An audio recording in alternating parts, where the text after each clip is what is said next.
Ms. Bowie, will you call the roll? Good afternoon. Melissa Mason, Here. Josie Barnhart, Here. Pat Bradford, I am here. Judy Justice, Here. Dr. Tim Merrick, Here. David Perry, Here. and Mr. Pete Wildebohr. Present. All right, so we are going to have our invocation, and after that, Dr. Merrick is going to lead us in the pledge.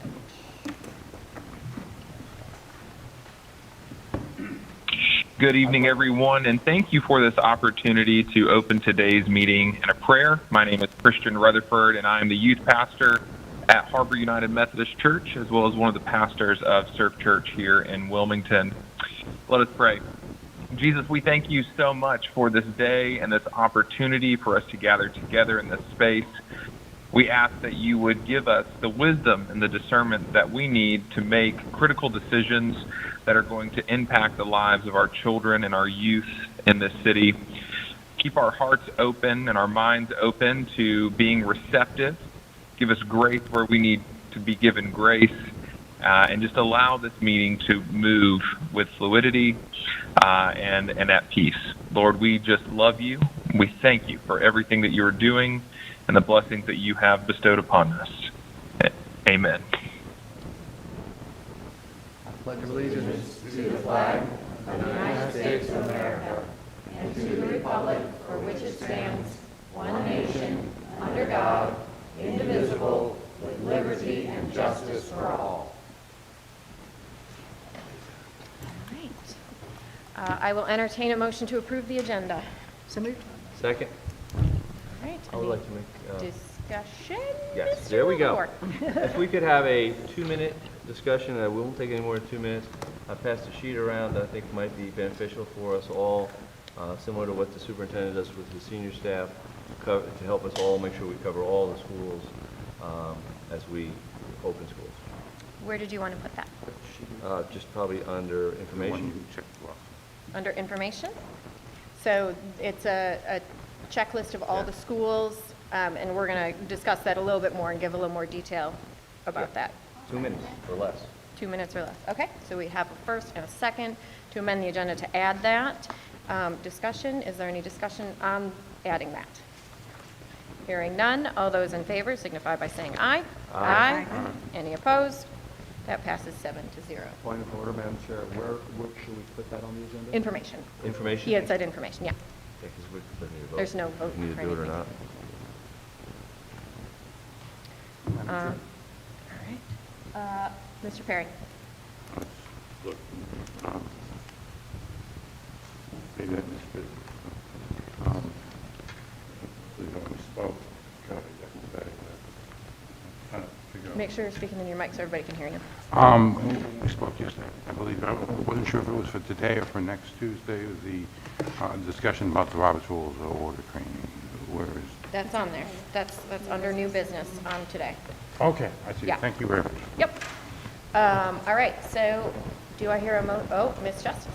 Right. I would like to add a discussion under new information concerning the letter that Mr. Shockman sent us about the agenda items. That's part of the agenda already. Oh, So really? it's B. I missed that. Okay, good, It's all right. thank you. Nope, you're good. That makes It's it B easy. under new business. Okay. We need to, on today's agenda or on? Today's agenda, yes. All right, so I will entertain a motion to approve the amended agenda. So moved. Second. All right, all those in favor signify by saying aye. Aye. Any opposed? That passes 7-0. All right, now looking at next week's agenda. Ms. Barnhart, can you keep the time for me? Yes, ma'am. All right, so we have our call to order, our roll call, our invocation, national anthem, and pledge of allegiance. Who we have, Ms. Justice, we have you as leading it. Did you lead it I this just past? led it last. Okay, so who would like to do the pledge for Ms. Bradford? All right, so we'll have Ms. Bradford do the pledge for that. We have the approval of the agenda, the approval of the minutes. Mr. Perry? Oh, since we did have it again last month, the God bless America. Mr. Witherboard got to hear it this time, so didn't know if we wanted to continue that, or what were your thoughts? You guys, they have to, up to the will of the board. It's not on our agenda. It's not on the agenda, so we're going to discuss It would have to this. be added. Yes, so it has to be added, but I'll leave it to you to make the motion to add it if you thought it was worthwhile. Well, I enjoyed it, you know, I think, you know, I wouldn't have a problem with it. All right, well, I don't hear a motion in there, so I'm gonna. I'll make a motion to add it to permanently to the schedule, for our regular meetings. I'll second. Okay. All right, discussion? Have we Dr. Merritt, go ahead. Have we passed the agenda already? Did we just? This do is that? to the, nope, we're talking about the regular meeting agenda, so he's wanting to add this to the regular meeting agenda consistently. Regular meeting agenda, Yes, not this to is what we're today's focusing agenda. on right now. Correct. Yep. But even to add something to the original, to the agenda next week, it should have been submitted to us a week before this. So he's asking to add this as Correct. an extra, but didn't we already approve the agenda for today?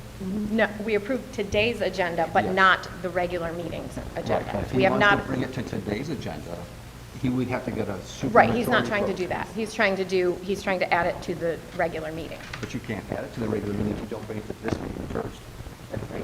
We're That's- right here, Yeah. and so we're going through this. He's saying to add it to the screen for next week. What is he adding, the song itself or discussion? God Bless America. He's I mean, adding it's- that, the song itself. That's Well, what he I wants to think we add. need a discussion. And This is just a discussion about adding the song. And I'm sorry, I might be getting this wrong, and I really You're apologize. okay. You know me, I like my rules. It occurs to me that if we want something on the regular agenda, it needs to be submitted a week in advance. You guys decide if it goes on the agenda or not. And then if it's not, then we'd have to have it put onto today's agenda in order to ask about it for next week's agenda. yeah, that's what I thought. Yeah, no, we can't suddenly show up at this meeting and decide about what we're going to put on next week's agenda. Unless something It doesn't work happens that way. afterwards. Unless you change today's agenda, which since we've already approved today's agenda, it needs a supermajority vote. Lawyers? Ms. Barnhart. I don't think my colleague is incorrect in what he's saying, except the fact that we are on our white paper agenda. We are under the review of proposed agenda items. And so the discussion is saying to amend the agenda to add that for next week. He's asking for that discussion. Right. Now. But it would take a supermajority vote since we've already approved today's agenda. We approved today's agenda, not next week's. Yes, I understand that. Space. But Yeah. if we're going to talk about it hang today, on. it has to be on the agenda. Mr. Wildebohr. Well, if you think about it, if next week, if Mr. Perry hadn't said a single word today, and next week he came in and said, I'd like to amend the agenda, to add this, to add the song, then it would not take a supermajority. It would take- Correct. It would take a majority, Yeah. so. But then you wouldn't have nobody to sing it, so, I mean, kind of between rock and a hard place on that one. Ms. Justice? Well, I've lost a little bit here. I'm trying to think about the utility of addressing this right here for the reason you just said. I mean, if you can do it all next week, then what's the, without a supermajority, and I thought you all said it's Yeah, wait. already on the agenda, we're going to discuss what will be on the agenda for next week, and not And that's not part of it. What's the proposed agenda? People can add stuff. I thought we were doing that while we Ms. voted. Bradford? We're 10 minutes into this meeting, and we're supposed to be, advancing pretty quickly here, and we're still stuck in, we approved the white page agenda. We have Correct. not yet approved the green page agenda. Correct. This is coming under the green page agenda. So he's right, but we really need to move on. Let's just, I call it have the vote. Point of order, Madam. I appreciate when you move this on. I do too. If it's not on the white agenda, it cannot be discussed today for the green agenda. And we've already approved today's white agenda. So what's the ruling on point, Madam Chair? There was a point of order. I don't understand exactly what the discrepancy is. You're saying you don't want the vote to occur? Would have to be a supermajority. I'm just trying to gauge, Point of order for you to rule on is whether or not we would need a supermajority vote to approve something today that's not on our agenda to put on next week's agenda. Now we so, based off of past practice, we have added things at the agenda review in past practice. So I am going to rule that we do not require a supermajority for that, because in past practice, we have added to the regular meeting agenda during an agenda review. After it was already on the white sheet. This is not part of our discussion today. It's not on new business, it's not on old business, it's not on information. So, So we need to add it to this. I mean, Ms. That's just the way Justice, the rules are. I just want to see us follow procedure. That's very different procedure. Just because we did something and we shouldn't have done it doesn't mean if we do it now, we can do it. I mean, he just said that we'd ruled for today. If we want to add it for next week, fine. That's all it is, following policy and procedure. That's all. That's what we are complaining about constantly, the public is because not all the time. Enough that it's become an issue with this board. So let's try to stick to policy and procedure. It had already been approved, today's agenda. It would take a supermajority, obviously, if you do want to change it now. Or we can vote to have it added for next week. Is that correct? I'm looking at the policy, it's 2330, it says, at the meeting, the board may, by a majority vote, add an item that is not on the proposed agenda before the agenda is adopted. If we adopted We today's could. agenda, we have. All right, but we have after not the agenda adopted, is we have not adopted. adopted next week's agenda. Yeah. Next week's, That's yeah, right. I mean, it's. And So that's next the week, he could bring it proposal, next week. Go with hang on. simple majority to put something on next week's. Do we need a supermajority to put it on next week's agenda? No. Okay, That's and not that's what I'm saying as well. So we're going to table this until next week when he brings it up and offers it. He can't bring it today because it's not on the agenda. No. He's saying, What the attorney is saying, can you read again what the policy says, please? At the meeting, the board may, by a majority vote, add an item that is not on the proposed agenda before the agenda is adopted. After the agenda's been adopted, the two-thirds votes required to add an item. But I thought we already had a space on today's agenda. We do for discussion of. Which is what that's what we're currently doing. Which, I mean, Review. you know, saying should we add X, Y, or Z would be germane to that. I mean, it would fall under that umbrella, you would think. I mean, if Then we would never have to submit a week ahead of time. We could always bring Sir, something in. sir. Madam Chair. And I'm going to rule that that is well received. We're going to continue, and I want to say, I don't think anybody has called any question. Did you and if you would formally? like, I would offer a substitute motion that we just give this a month to get it straight for next month and not deal with it anymore today, since there's contention among board members, and we are now 13 minutes into the meeting. And So if that would fall on good ears, I offer a substitute motion to the motion that we straighten out this legally with the attorney, and then everybody knows 2 weeks from now where we stand on adding things to the green agenda when we're in the white agenda meeting. All right, is there a second to that substitute motion? I'll second it. Okay? Do the motion one more time. Maybe? I could try to help. I think I got it. We're gonna just postpone this discussion to the next couple of weeks, to where the attorneys are gonna render us a firm decision, the chair is gonna render us a firm decision, and then we're not putting any more time to this, because by the time we vote, it's gonna be 15 minutes into this meeting, and it's a 4-hour meeting. So, all right. Point of order. Mr. Perry? I thought you already made a rule. That it was. I did. I did.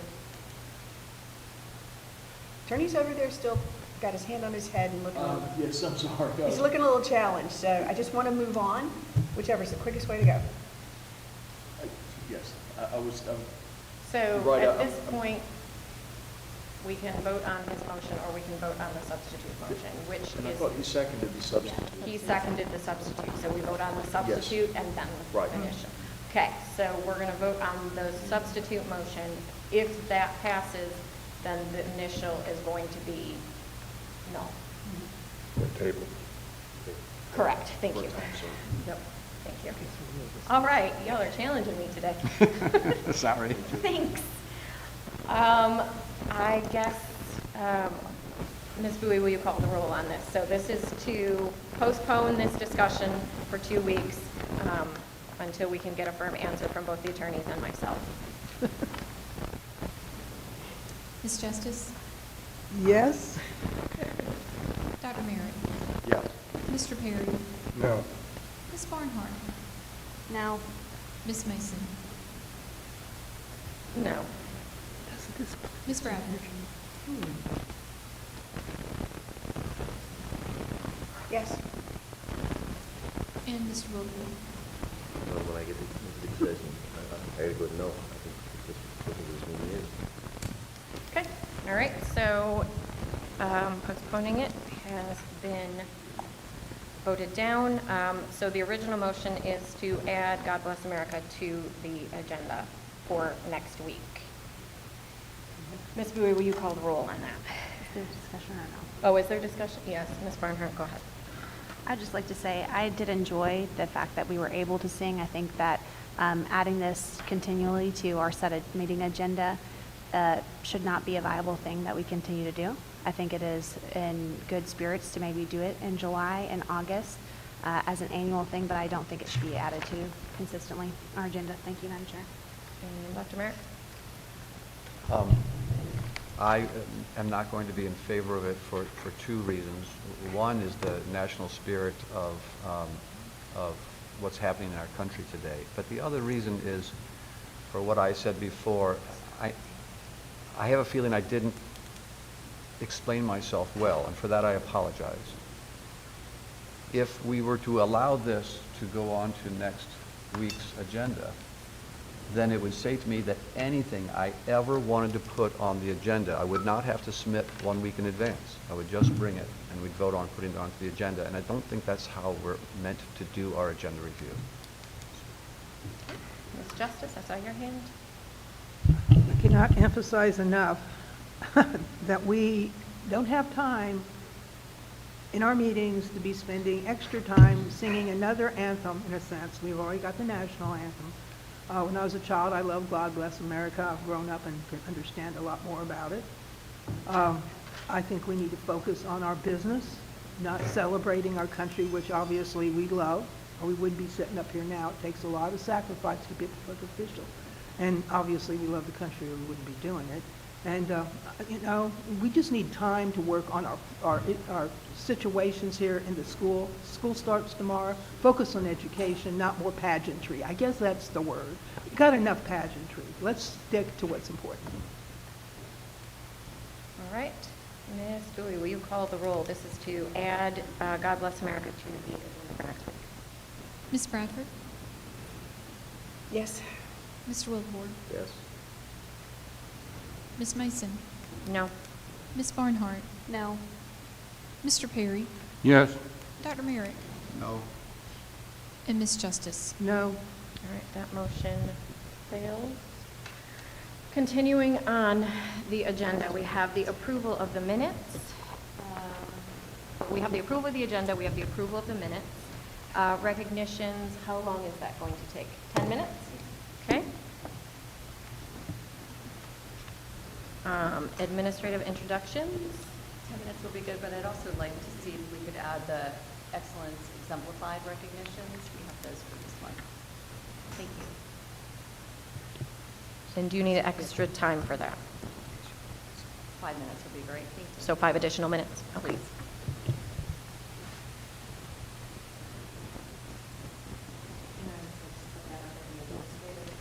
Introduction. Superintendent report, 5 minutes. Board chair report, 5 minutes. Call to audience, 60. We don't have anything under information. Okay. Going on to the consensus items. If you have a question about a consensus item, please stop me. Memorandum of Understanding between New Hanover County Schools and Pender County Schools for CTEC enrollment. I'm going to go Dr. Merrick and Ms. Bradford. First of all, and this is just clarifying for me. Is there a waiting list to get into C-Tech? I will ask, I do not think that there is. I think they took everyone that was on the waiting list. Everyone that was accepted, so their waiting list is non-existent.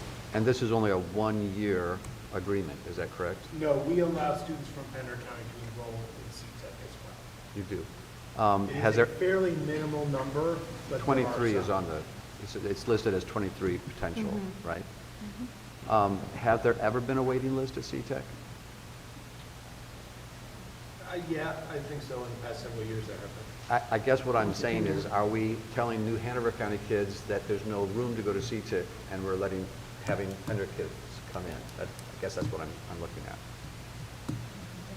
But, We've got, One last question I would have about that. do you have an answer? I'm 100 years old, so I was here when CTEC started. And actually, it started as a partnership between Pender and New Hampshire, because I was actually in Pender when it started. So I think that's where it actually started, was the Pender, it's in New Hanover County, but it was a Well, Joint partnership. effort. I know that Pender has now a great CTE program of their own that they have, that I've seen, a presentation on at a recent meeting over at UNCW.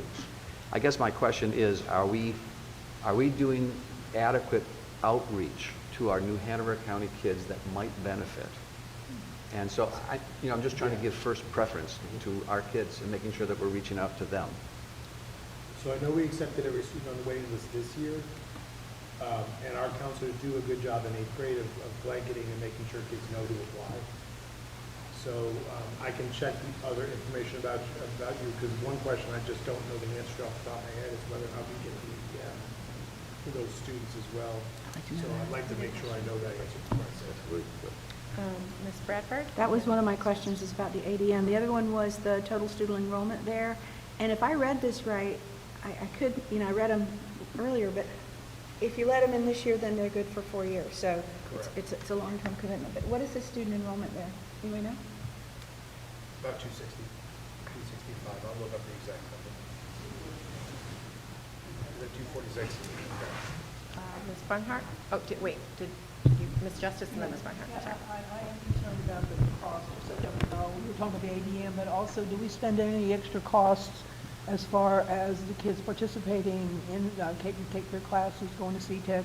How does that work? Do we spend extra? Are we spending extra on the Pender kids, or no? If we are, then wouldn't Pender County be the ones should be spending the extra, not us? Let me get the answers to those questions. I don't want to be wrong. Okay. So let me check that into that for sure. And can I ask something? Follow up, go ahead. Okay, I did work, I worked in Pender County, and I guess it's been about 5 years ago, and they do have an excellent program over there. I mean, I actually worked with some of the teachers. It was an after-school program. So I'm not sure why they're going to C-Tech, but they have a great program in Pender County. Ms. Barnhart? My question comes along the line of, is there intention with expansion? I know whenever it first opened, we have grown to serve the 247 numbers, so I didn't know if there was conversations to increase the capability of how many students we are allowed to serve at CTEC. And if not, I'd love for that to be a conversation as we move forward to think about. Mr. Wildebohr? Well, and I think that one, and I'm not, I may be wrong, and if I am wrong, but if you look at section 3 there, it actually talks about a release from Pender County Schools. So if they're released from Pender County Schools, then we would get the ADM. Yeah. And I think that that's correct. Madam Chair. Oh, thank you. Ms. Bradford? I just read recently that they just got a Spark Lab, so those kids could end up sort of migrating anyway. The Pender County Yeah, one? they've got their own Spark Lab now, just starting. Nice. All right, any other questions about that? All right. Did the super have an answer for my question? Do you have a super for, do you have a super, oh my gosh. Do you have any answer for her question? Conversation about increasing the capacity and amount of students that we're able to serve at CTEC. I'm actually looking up their capacity right now to make sure I'm right on that. Their capacity is larger, so their capacity is over 300. Oh, okay, cool. That does make a difference, thank you. Okay. All right, so we can move on. All right, anything else? All right. B, contract with New Hanover County Health and Human Services for school health services, school nurses. Oh, gracious. We have, this time I'm going to go with Ms. Bradford and then Dr. Merrick. Whoever put this information up, I love the second sheet where it shows us 25 and 24 expending. I just wanted to point out, how much it was and how much it is.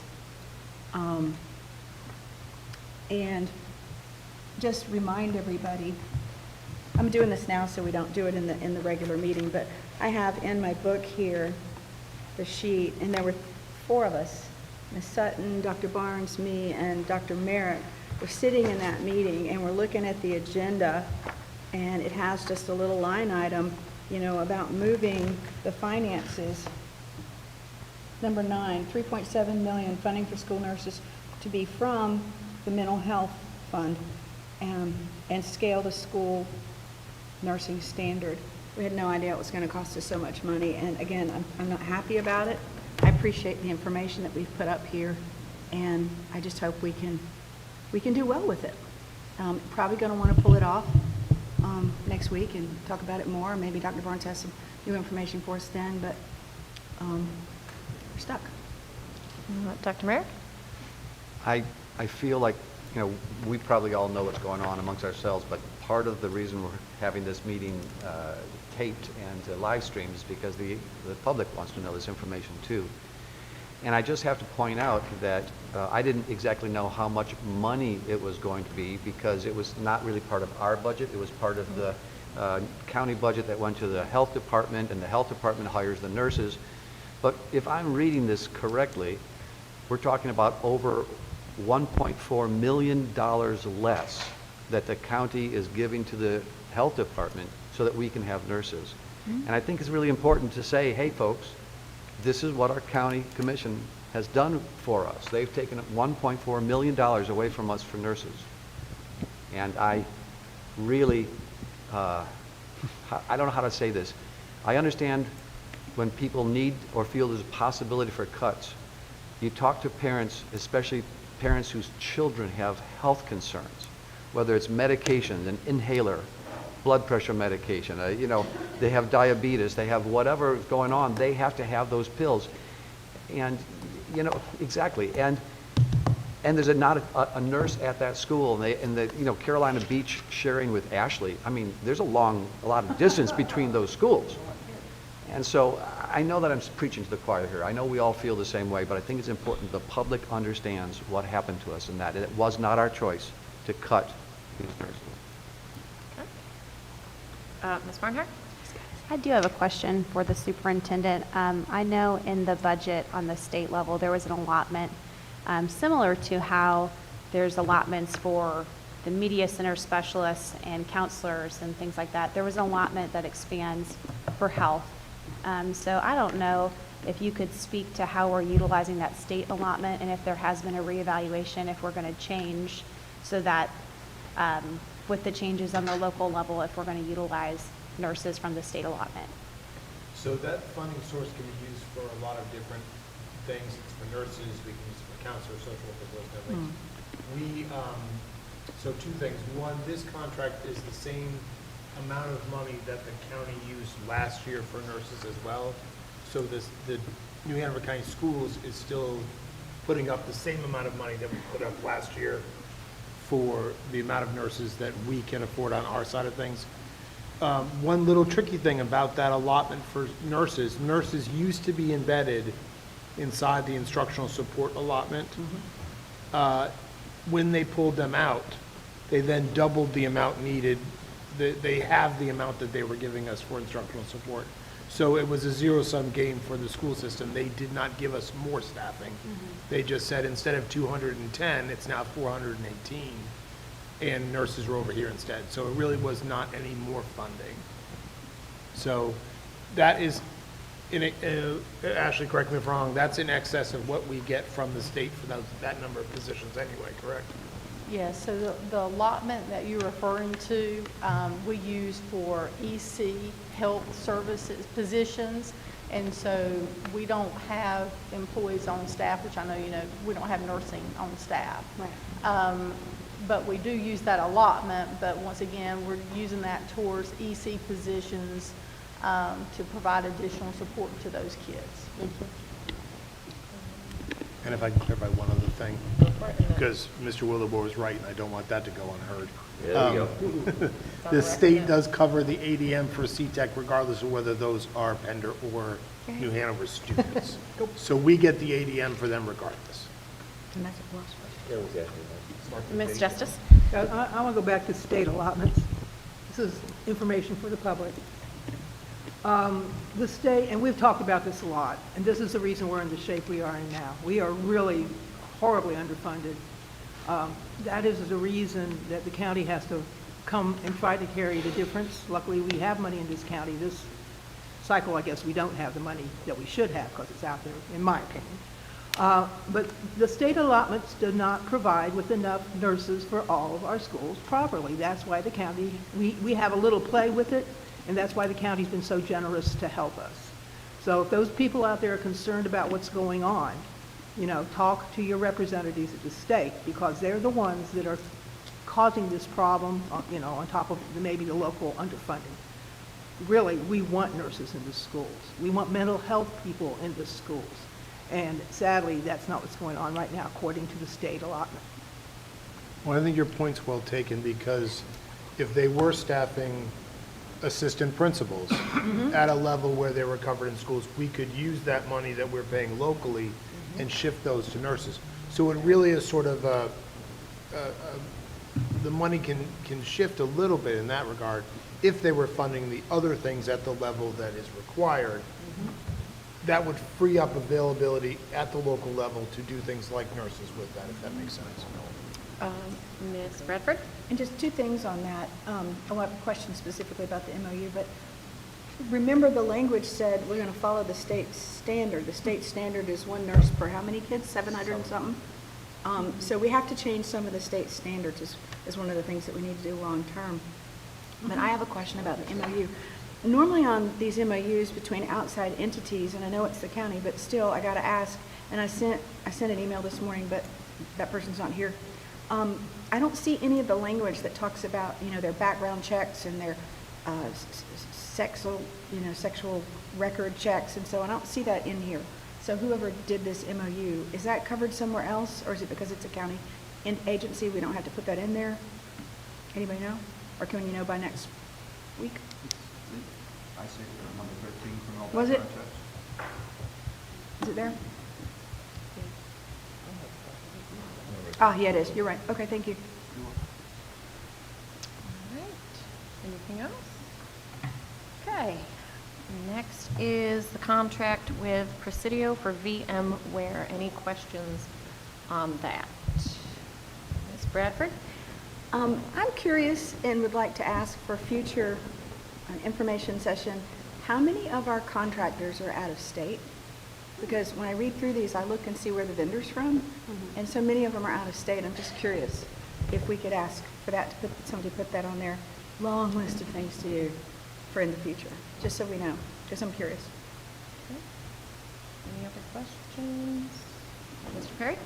Yeah, this, maybe Ms. Benson can answer this. From my understanding, Bobby Presidio is just Can't hear you. excuse me, that Presidio is just a vendor like VMware or various other ones.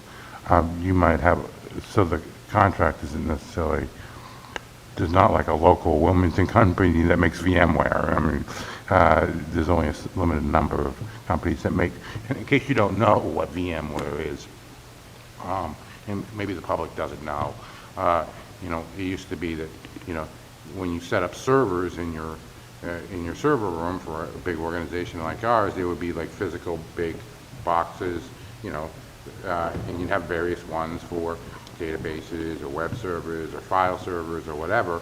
And instead, and then you get a Windows license for each of them, and you could log in and all that. The VMware, Ms. Benson, correct me if I'm wrong, VMware runs on one large computer, and then virtually there are individual servers for a database server, or a web server, or a file server, for whatever.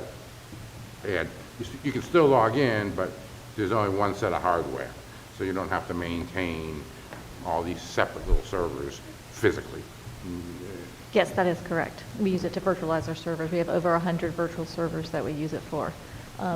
VMware, you cannot buy directly from them. They were bought out last year sometime. They're increasing how they do their funding to make it much more expensive. We are in the process. That was the Nutanix stuff that you guys allowed us to purchase. So this will be the last year we purchased the VMware licenses, because throughout the year we will be switching over to Nutanix and we will not need VMware anymore. Okay. The next one is Myrtle Grove Middle School crosswalk. Questions, Ms. Barnhart? I would just like, if Dr. Morgan could speak to the timeline of this project. I'm excited to see it, but I just would like to know kind of the trajectory of that. So as far as I know, they're hoping to have it mid-September.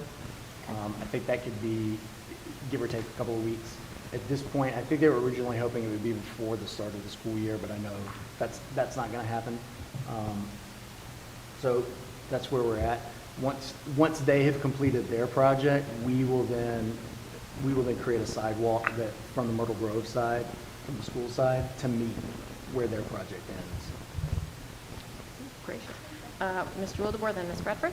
I would just like to say this has been a long time coming. I got a call, I think, about 5 years ago that we really needed this, so I just want to say this is excellent that it's finally coming to fruition. Ms. Bradford? And I agree, and Dr. Morgan, I would ask, the school has been asking for years to have a bus stop so that parents can ride the bus to events that they can participate in. And is there anything going on that? I don't think I understand. For parents to get on the bus? No, The a city bus bus. stop. City like a bus. City bus. City bus stop. Oh, a city A bus bus. stop. Because the closest bus stop to that school is, oh golly, you have to come up or go south on Carolina Beach Road, walk through the Monkey Junction intersection, literally, to get to the school. And so they have they have poorer attendance of parents to events because they have no way for the parents who use the city transportation to get there. And I just want to put it on somebody's burner at some point because they could really use that. I mean, it's been years, and I did Sure. some checking 3 years ago and gotten nowhere. Okay. I'll be happy to investigate. I've not had that conversation with anybody, so I don't have any information on it. Ms. I can look Barnhart? into it. And along my colleague's lines, I think that goes into play with all of our middle school and high schools. So maybe that would be a discussion with planning department of the city and county to see if there's an opportunity to have a route that we could, be in closer proximity to some of our school locations. Thank you. Next up, contract with Child Development Center for Developmental Day Preschool Services. Any questions on that? Dr. Merrick? Yeah, I guess I'm just wondering, I'm assuming that this has actually been part of the project all along, and this is maybe just a slight deviation from where you thought it was before. But I guess my question is, it sounds like we're contracting out services in this MOU. Is it something that we just don't have enough capacity to have in-house staff that would, I would think, be more affordable or not? We've been contracting out with CDC for many years to do this. This is for our highest level of need students. We have about 80 slots over there. So it is pass-through funds, so we get funds back from the state for these services. We just have to every month submit the roster of students we have there. So I think we initially, from our side, we pay $17,000 to $19,000 just for kind of other fees, but we typically get all this money back from the state each month. It Thank you. drops It's just a down. little pass-through thing that you, Yeah. got it. Thank you. Yeah. That's all the question I have. Ms. Bradford? And I would just point out, I did the math this morning. If I remember correctly, it was up to 80 students. Am I on the right MOU? Yes. And I just divide $1,000,001 by 80, and that's how much the state is investing in these kids. It's a lot more than our ADM. All right. Next is the North Carolina Education Lottery applications for fiscal year 2025-2026. Dr. Merrick? No, this is perfect. This is perfect. This is exactly what we want. I can't tell you how many people keep asking me, well, what about the lottery? What about the lottery? You know, we hear it everywhere we go. Biggest scam going. So, two things I would like to say about it. Looks like, from my quick look over, it looks like about a little over $6 million coming here from the lottery for these contracts we're looking at here. Is that the sum total of money that we get from the lottery this year? It's closer to 2.2. That's more than I initially thought we were going. No, I'm guessing that would be Ms. Sutton, I'm not sure. I believe that everything that we have planned to apply for the lottery is the sum total of what we're getting this year. I will allow Ms. Sutton to correct me if I'm wrong. That's the sum total that I'm planning for right now. Me, but during the budget process, when we identified capital projects, that total that of projects that we identified that would be funded through lottery, that was the total estimate that we had planned to receive this year. Sometimes we do get a little more than what we estimate, and then we would bring additional applications back to you later at that time. I just want the public to understand that we're talking about $6 million from the lottery for these here. And this is just more of a quick statement than anything else. The way we've worded it is the education lottery. And from what I understand, they're no longer calling it that because it's not. The money really does send some of it to education, but mostly it seems to go back into the state's coffers. It caps, I believe, at $100 million. Yeah. So anything over that gets spent is delivered back to the state. Ms. Bradford and Ms. Justice And that, I was going to follow up on that myself, because that's one of the things I think we could put on next year's legislative, because if we can get that cap higher, we can get more money. But that's one area where we need to focus some attention. It's a long-term thing, but, it isn't an educational lottery. I just wanted to point out, I don't want to nitpick, but in their paperwork, they do refer to it as the NC Education Lottery. And so since I was using that as part of the distinction between the two funds, I wanted to try and honor their language as well. That being said, I have no argument with either of you.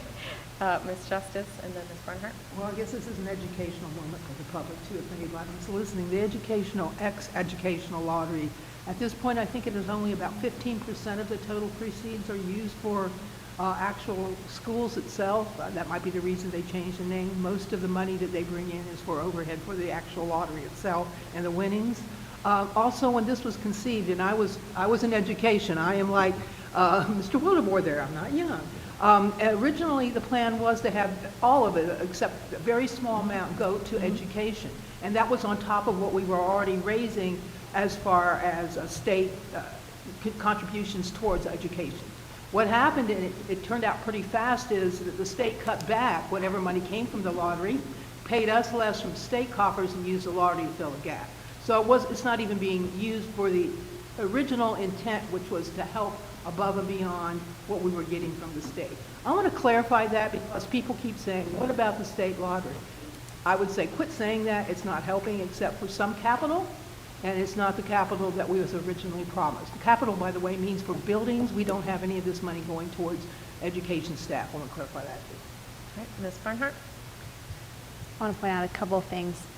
It is on our legislative agenda to talk about increased capital funding from the state, specifically to talk about that lottery funding cap, because we do have, I think the total list is $638 million of capital needs, and so that is on our legislative agenda.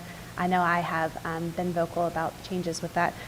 I remember from recollection that we were estimating close to $2.3 million from lottery funding. So if it's up to $6, we have significantly increased the amount that we are anticipating receiving from the state.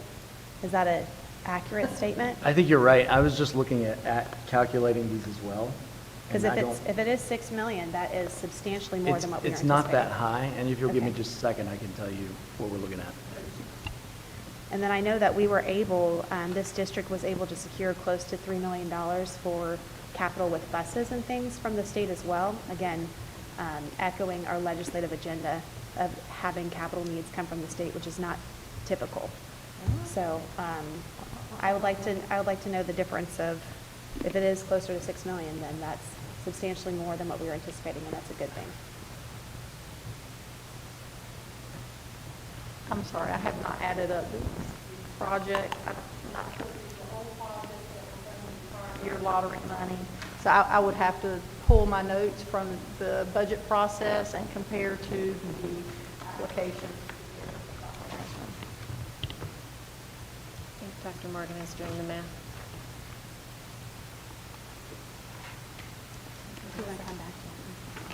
We'll come back to you, Dr. Morgan, while you're mathing.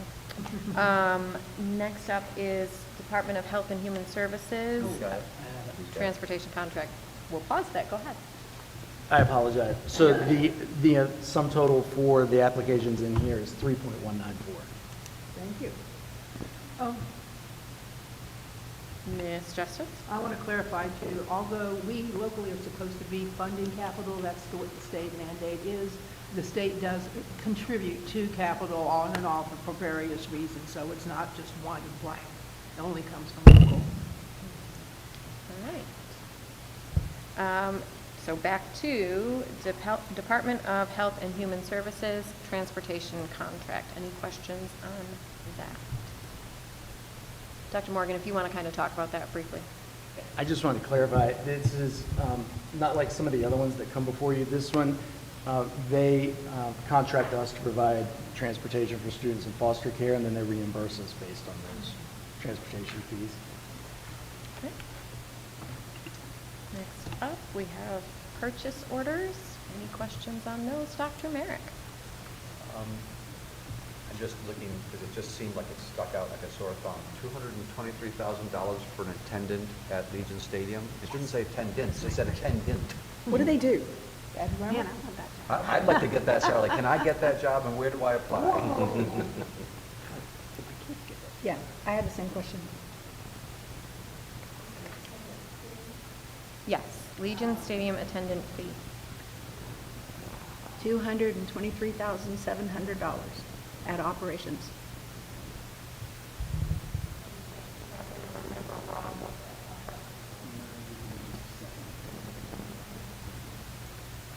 I believe that's our part of the payment that we're required to make to use Legion Stadium. I don't have the contract in front of me, but I can look it up. All right, while you're doing that, Ms. Barnhart? I'd like the clarifying of the UNCW for Isaac Bear Early College, the $180,000. Are we paying tuition for our students to be able to get their four-year degree, or what is that going for? The $180,000. 20 again? The UNCW MOU 2526, the $180,000 for Isaac Bear Early College High School. Second item.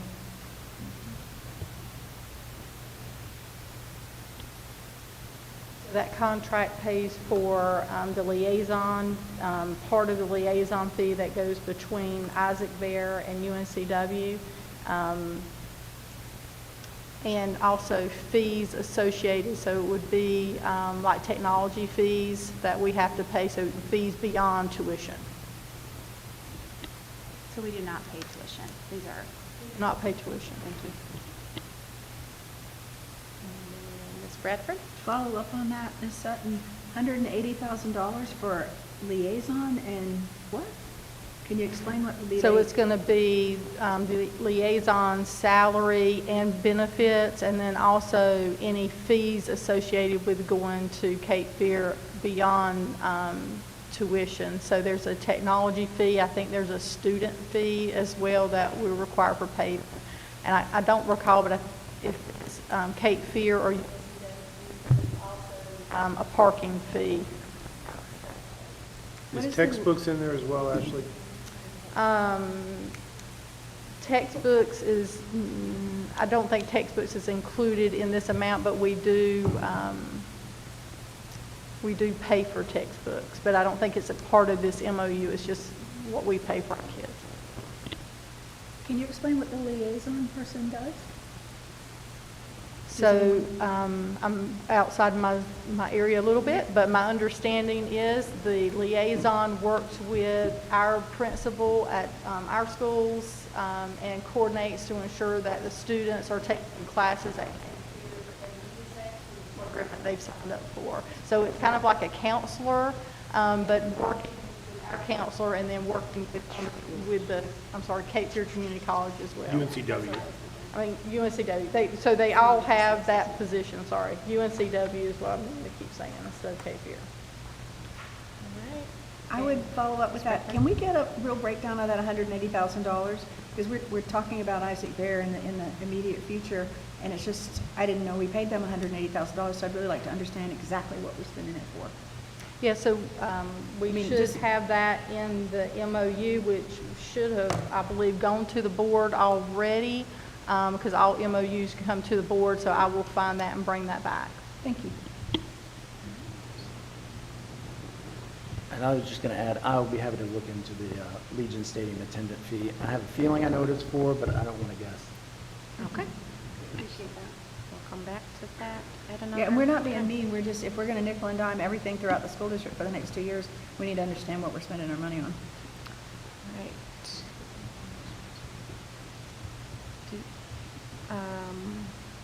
Did you have another question, Ms. Yes, Barnhart? I Go did. ahead. Sorry, I was going to ask, so the dual language Spanish immersion program participate, are we, is that money to sponsor individuals to come over here and be teachers for an extended period of time? Yes, that's for non-teachers here, and we just reevaluate that every year. Thank you. I thought And that is sort of a balance point because the teachers that come to us through Participate do not receive a pension benefit. And so some of that money is cost savings and so it balances itself out. They're able to stay for 5 years, is that? They're able to stay for 3 with a renewal for 2 additional years. Okay, so up to 5 years. Okay. Are we good on that one? Okay. Contracts extending into fiscal year 2027. Any questions on those? Okay. Which number? That would be Which I. number are we on? I know. Aye. I'm trying to. I think you have a question. Dr. Merrick, go ahead. So Z-Space is on here, and yet it's also on a separate item that we're going to get to at the bottom, I believe. And it also seems like it's more than the 100,000 to 300,000 bucket. I'm wondering why it's listed here, or I'm just getting confused by it, I guess. So this is a purchase through CTE funds, the one on my list. I will look to see the other one on the agenda, if that's CT or not, I don't recall. I'm pretty sure it's the same number, so I thought maybe they were the same item, 210 It does plus say thousand. CTE on it. The one on the agenda is for a renewal for those laptops that provide students with the opportunity to work with 3D images, and the one on the agenda is a 5-year contract that pays for that 5 years. I don't, if it's duplicated, Yep, so it would, here's the thing that might cause confusion, and if we need to do something different, we certainly can.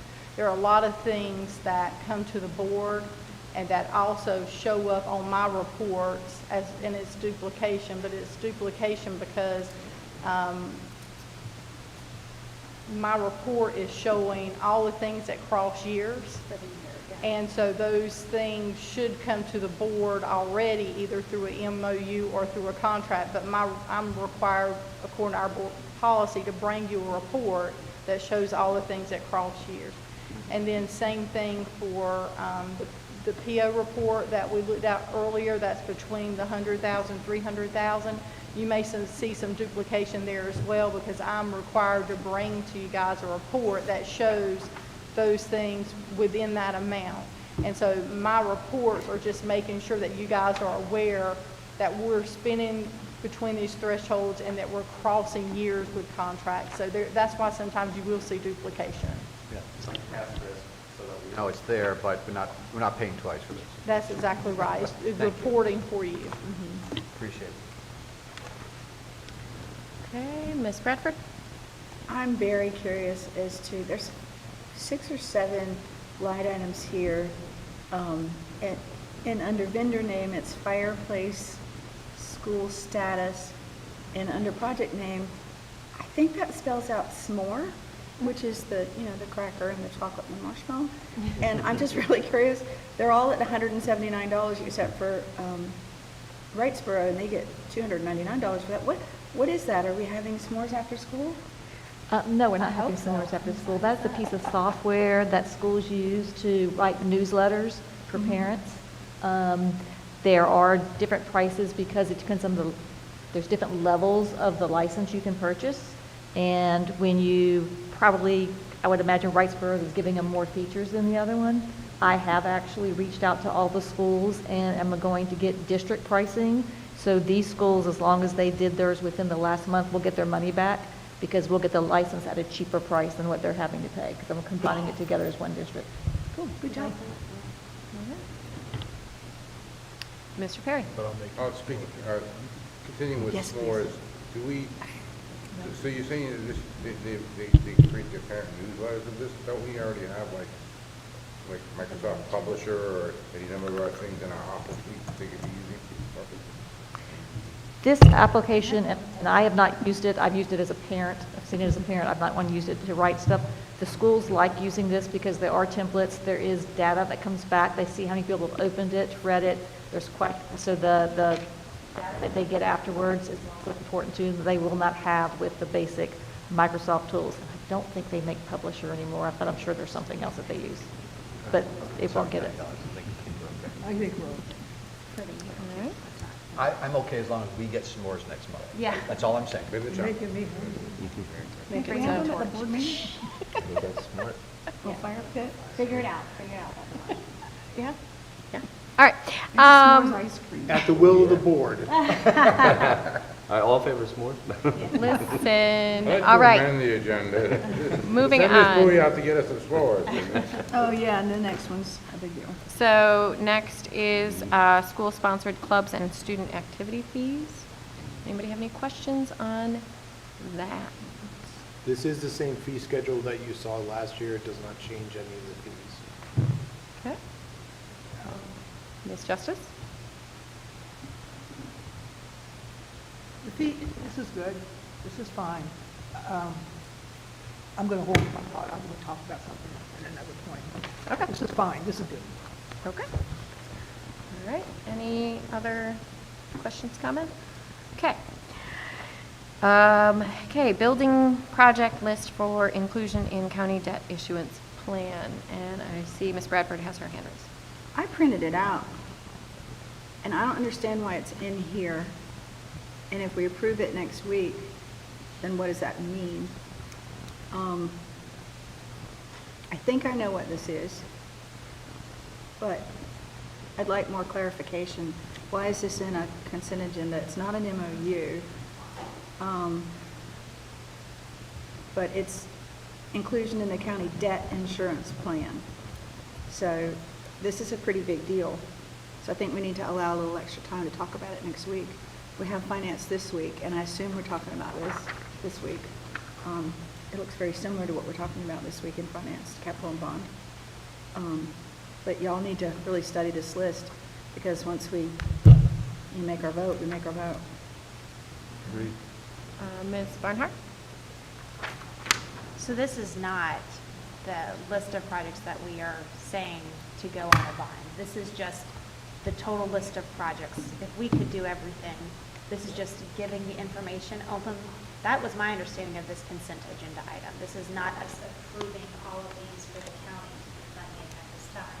Right. It's just them having access to the list that they have access to. Yeah, remember we took a vote in finance maybe 2 meetings ago of what our top priorities were. Yeah, we have And these those are for you, those but things. this is everything. Yeah. Yeah. So this is it. I just want to understand that. I'm understanding our consent agenda. And Madam Chair, I don't know if Ms. Sutton has something to add, but my understanding of seeing this is you're literally just giving that paper openly to the county and saying, these are all the projects that are on potentially horizon if we have $628 million. Am I incorrect in that assumption? Ms. Sutton, do you want to? Yes, so because of the timing, I didn't want to miss the opportunity of bringing projects to the board for the board to talk about. So this week at the Finance Capital Bond Committee meeting, We're actually going to talk about these projects. The committee has gone through, they completed a ranking exercise. We'll have the results of that ranking exercise at that committee meeting. And then the committee, the goal of the committee this week will be to determine which projects they're going to recommend to come forward to this board.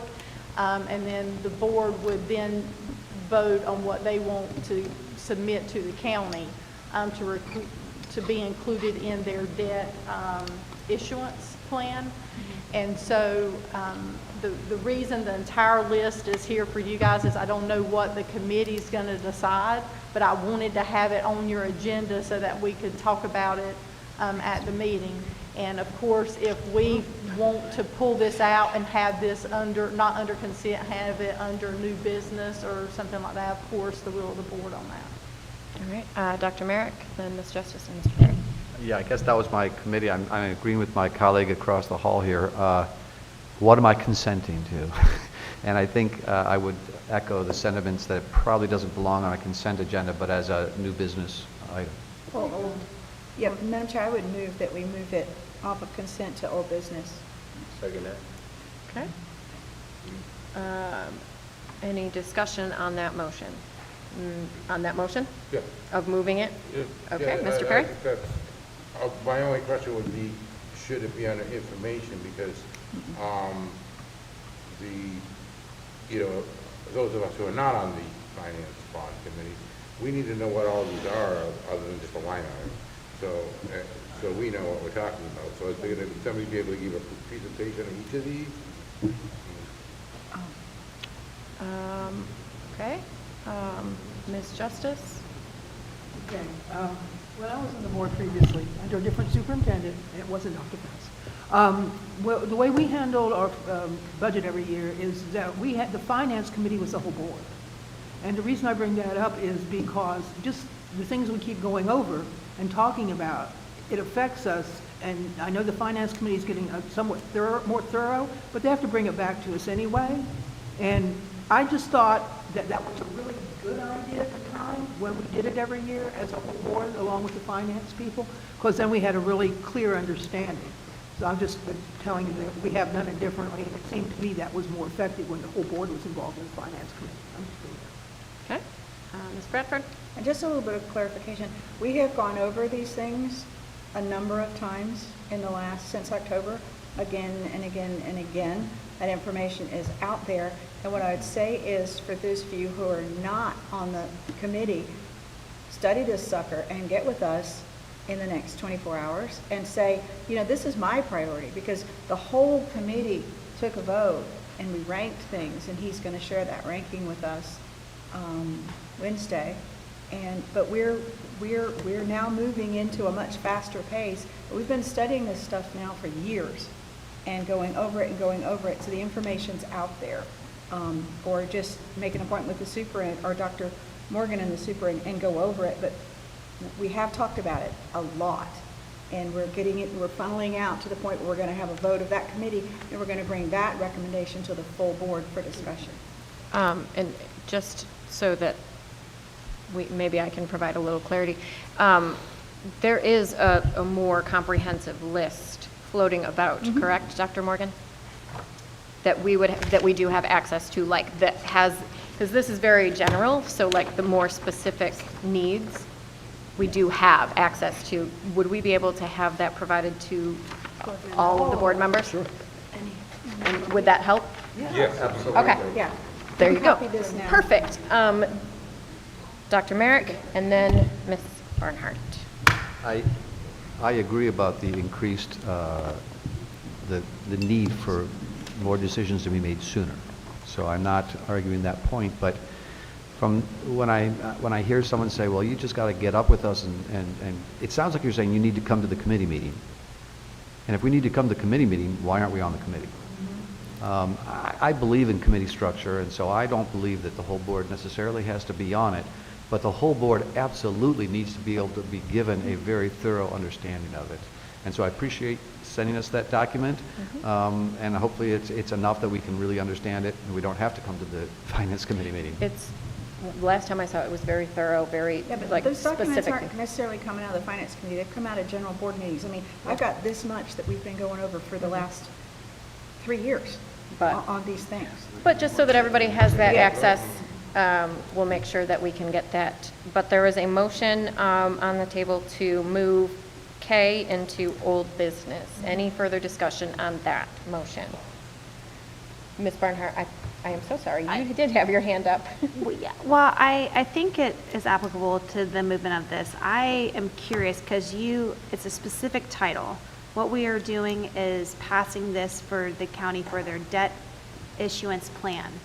And how does that compare? My question is, how does that compare to us identifying the processes of what we want to see go on a bond and on the ballot in '26? Is this like the initial steps of that? Like of this, if we compare what you called it, the debt issuance plan, like is this the first step of these items are what we're able to consider when we're discussing what projects we're going to identify for a potential bond on the ballot? Right. Okay. So I'm using that language because that's the language that they used in their presentation Okay. when they were talking about debt. So the reason I'm not saying bond is because they may not fund everything through a bond. Correct. And so I'm just trying to be a little bit more generic because we'll identify which projects we want to request that they include. But we want to leave, well, really, it's up to them how they want to fund it. If they want to fund it with general fund or they want Yeah, to they fund get it with paid for it. some other type of bond. So that's the reason I was trying to be a little bit more generic. But yes, so once we send the list to them, then there might be some back and forth after that with the county commissioners.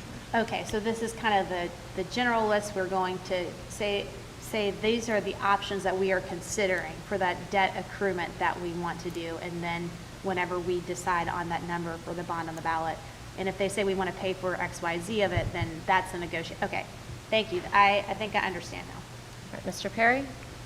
The listing for New Hanover High School additions and renovations, I see it at 137 Yes. million. And because we just had somebody in here not so long ago, giving us different plans. One of them was 250 million, another was 280. Where's this 137 number coming from? So if you look at the bottom of the document, I've got a little note there. The 137 that we're including up above is just the option that's the smallest amount. And so it's just going to really cover renovations that still need to be done at New Hanover. But there's another, this option 2 was 233 million, and then the third option was 280 million.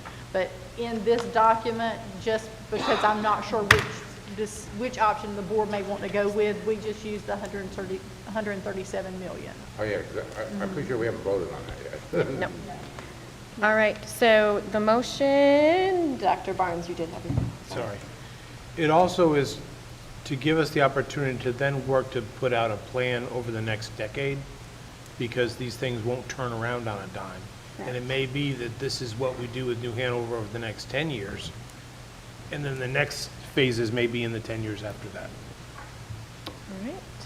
So there was a motion to move this to old business. I think we're good with the discussion on that. All those in favor signify by saying aye. Aye. Any opposed?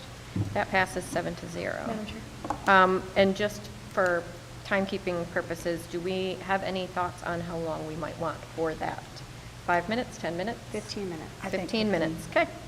And Madam Chair, just a point of information, if you guys will go back and look at the Monday, the 18th New Hanover County meeting, Eric presents what he's going to present with us on Wednesday.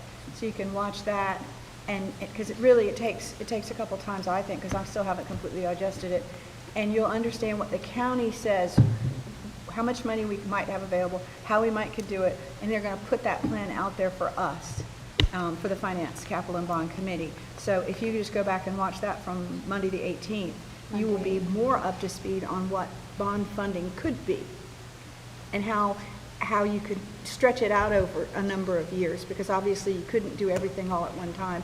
there's been a large learning curve on this, but that will help you. And also, there's, the endowment talks in that, and it was important to look at that again, what the endowment had to say. Sorry, which meeting? 18th, Monday the 18th, County Commission. Okay. All right. So County Commission. yeah. Next, we're going right back up to the consensus items. L, Memorandum of Understanding between New Hanover County Board of Ed and DigiCred Holdings, Inc. Any questions on that? Dr. Merrick? Following the debacle we had with Power Schools, I guess I'm just always concerned about our students' information and being safe. I'm wondering, I guess, is this a opt-in or an opt-out program, such that, you know, the students can have all their information there on their phone and everything else, but do they, if they're concerned about their information, can they opt out of that program altogether? The data is stored on our servers, so it's not a third-party server. We're doing our own. They're hosting. So the students, and we are submitting all of the high school students' data. So it's kind of hard to opt out of one student or two students, kind of when you're kind of sending them all the information. The students don't have to download the app and put them on their phone, so they don't necessarily have to have the transcript. But it's a program that has been piloted both at CTEC and WEX with students. They're able to not only have a transcript on their phone, but Cape Fear also has, I think, their IDs on their phone, and they're going to be able to get like credentials. As soon as they earn credentials, those will be on their phone. So this is a pilot that the vendor is doing, and they're trying to grow the product and eventually, you know, get it like a readily accessible and approved. Like eventually driver's licenses could be on it, or kind of anything else could be on it. But it's on our servers? It's on our servers, And we're yes. responsible for the Yes, for safety security. and Yep. security? Yep, we were not willing to put it on anybody else's server. Thank you. They're also looking at adding in employers to it as well. So when you apply, you can send your digital wallet directly to the Wow. company. Yeah. So it's a nice, we piloted it at CTEC and WEX, and it's now going to be moving to our traditional high schools.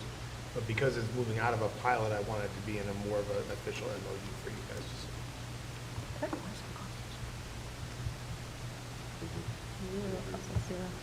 Wilmington Chamber CLDA MOU. Any questions on that or comments? Ms. Barnhart? I just want to highlight, I mean, we talk about things that make New Hanover County Schools and set them above the rest. I mean, this program is outstanding for our young people. Every single one of our seventh graders had the opportunity to go to these career industry exploration days. And this is something that is, I don't think, done anywhere else in the country. And so this is, it was a pilot program a couple years ago, and my colleague might remember of the piloting with 40 kids and then 80 kids. And so now the fact that every single seventh grader has the opportunity, and they have a mentor program with their eighth graders, and it carries on into our high school and really just sparked the love of learning of what does that look like for a job after high school. And for some students, we are talking about going to college, and others just getting a credential, and just really, it's an awesome program. So I'm proud to have this MOU, and I see, you know, getting stipends for our staff. I know that there was some curriculum development, and the chamber paid our teachers to make sure that we had alignments with the state standards of what they're expected to teach. And so I'm just grateful that we have this opportunity for our students. Ms. Bradford, and then Mr. Woodward. And I would echo what Ms. Barnhart said, and we were in Raleigh, and this developed from a meeting we had in Raleigh while we were sitting there. It was pretty exciting, and it was Ms. Barnhart, Mr. Wildebohr, and I, and the superintendent. We were, you know, we had no idea what we were doing at the time, but it's blossomed into something that's just we're so proud of. And I think one of the things that I can't quite get over is that we took students, we flew them to Fort Lauderdale to see how the airports run, and then we flew them across the state, where'd we go, Tampa or somewhere, and back all in one day as part of their educational program. And it's just amazing for high school kids, these seventh grade kids to do this and to understand. And it's just, we're so proud of this program, just so proud. It's very well run, and it's it's a testament to this board and this staff that we were able to do this. Dr. Wildebohr and then Ms. Justice.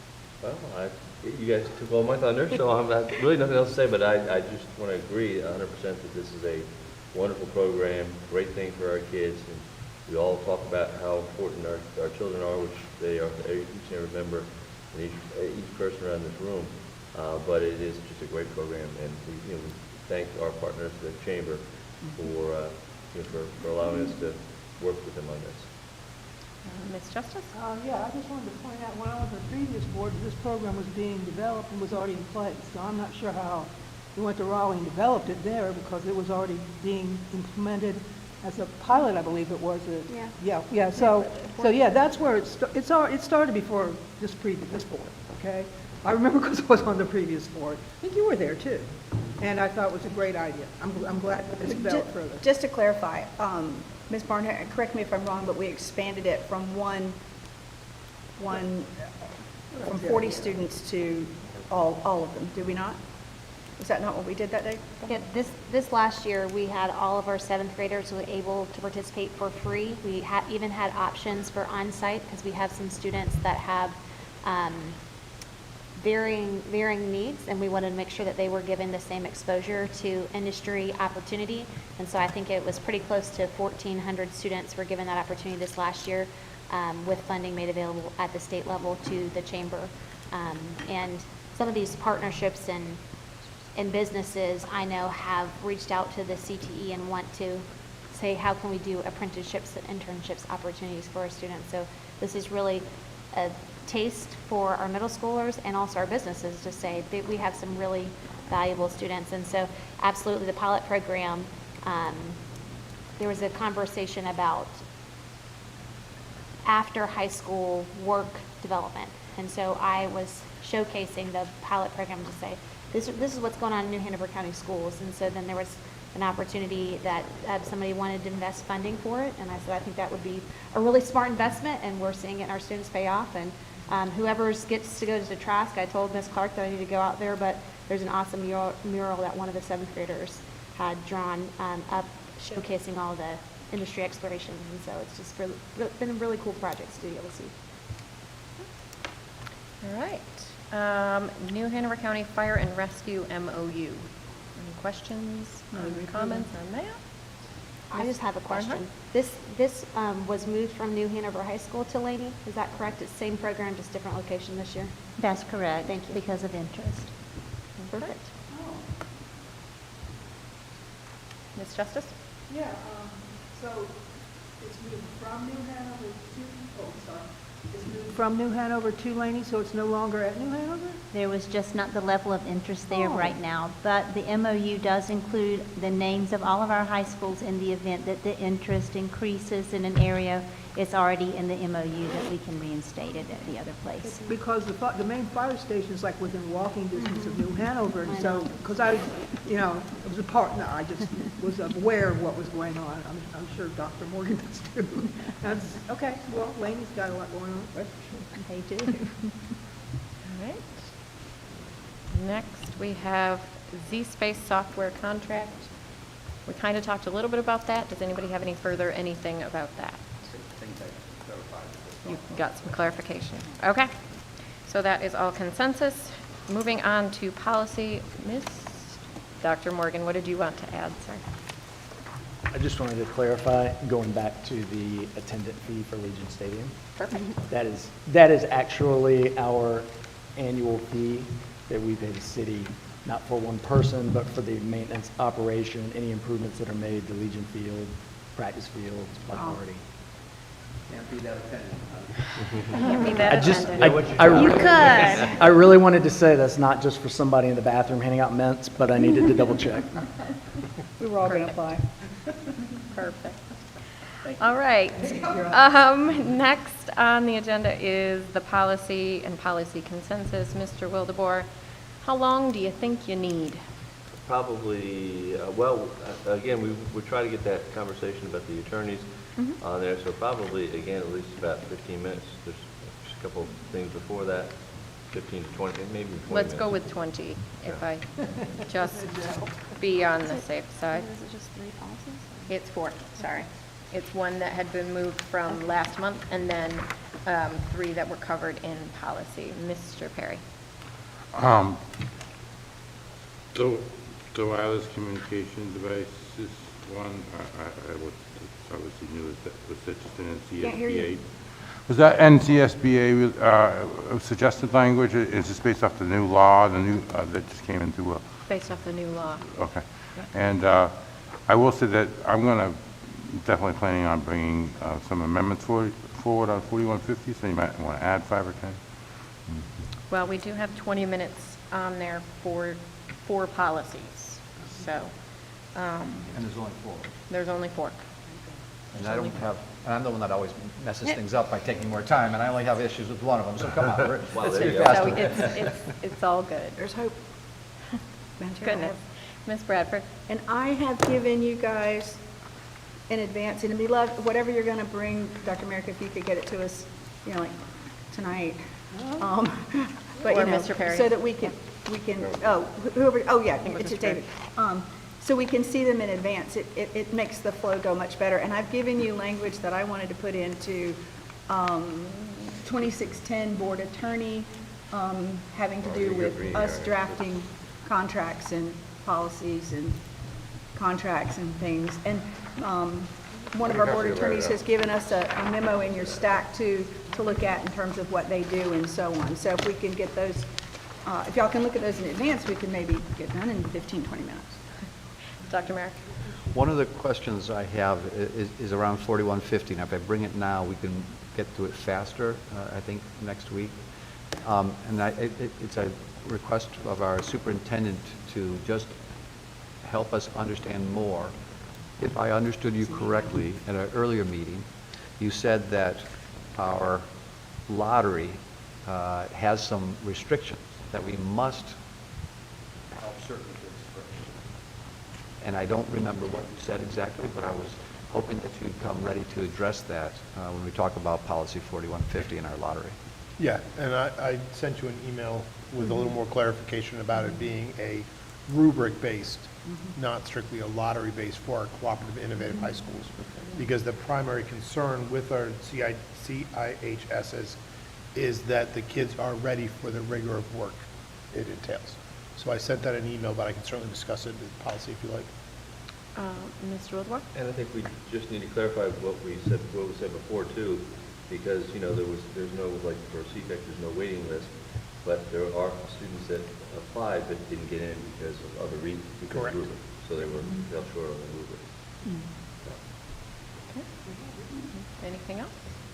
I would echo my colleague's sentiment of saying maybe have a better delineation of when the lottery is triggered, because there is a rubric of different priorities. I mean, it's preferential, whatever, but once it gets to the point of a lottery, is that where the delineation is? And that's where, It and it's, doesn't really get to a lottery.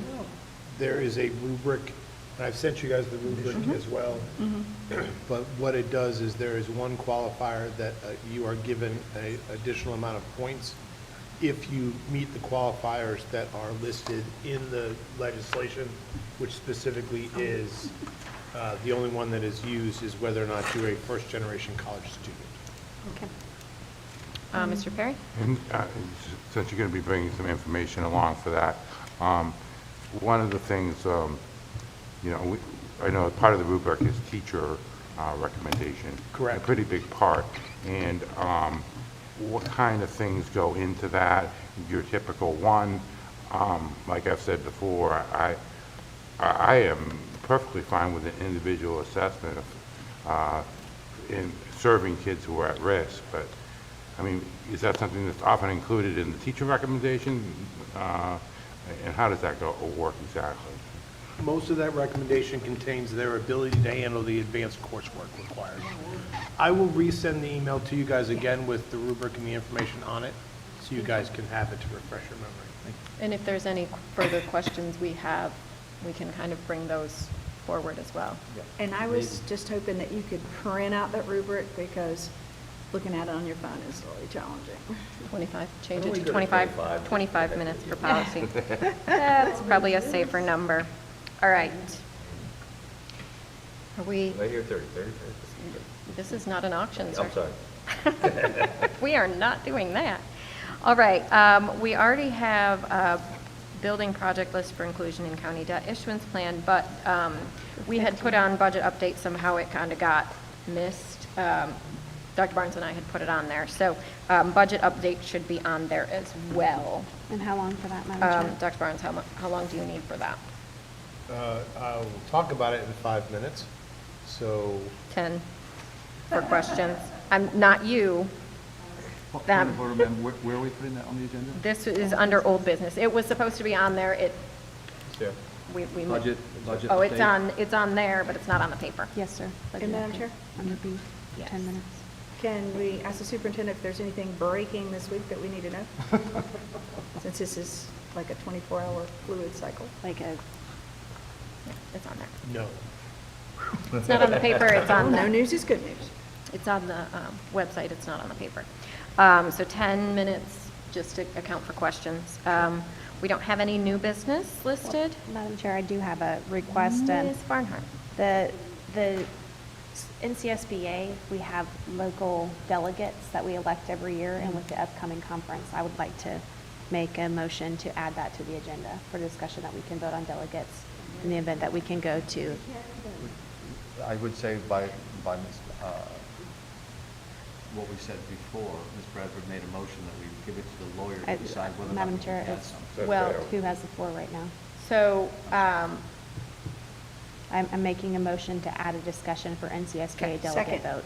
okay, so now there's a discussion on that, Ms. Justice. Can we please state a policy and procedure? She can add this when we go, start with the meeting at the beginning of a regular meeting, but we've already passed the time to add stuff.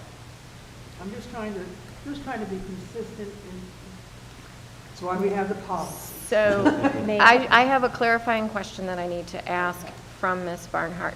Timeframe-wise, how soon do we need to get this done? And would it be possible to send all board members an email on what that delegate duty entails? Do we have access to that, Ms. Barnhart? I mean, I guess we could go to the NCSB website and see if there's like a description, but, I mean, in years past, this sparked from a conversation that the chair and I had. I said, aren't we supposed to elect delegates to go to that? Because every single county in North Carolina gets them, and if we don't, as a board, elect people, then we have no representation to go. There was 4 of us able to attend last year in the delegate, so that was just for that. So I don't know when the window we have to submit our delegates is. I know there's a conference in the beginning of November. I believe we have to submit them prior to that. The date, I don't have off the top of my head. I was trying, in the tick list of all the things, going over notes. So that is the reason to bring it today. And if it's not the will to put it on, that's fine. But I just wanted to make aware that we typically have voted on delegates, and I don't know when that deadline is. I mean, I could do a quick Google search, but. Dr. Merrick? I would love to get the information, and I think it's an important thing to do, so I appreciate my colleagues' effort to get this on. However, based on procedure and policy, I am going to make a replacement substitute motion, that someone bring this to our board meeting before we pass the agenda.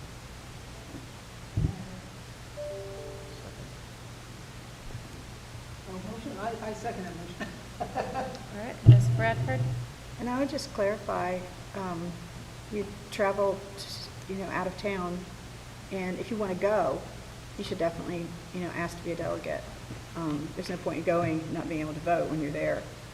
But it does require a time commitment and a financial commitment to go.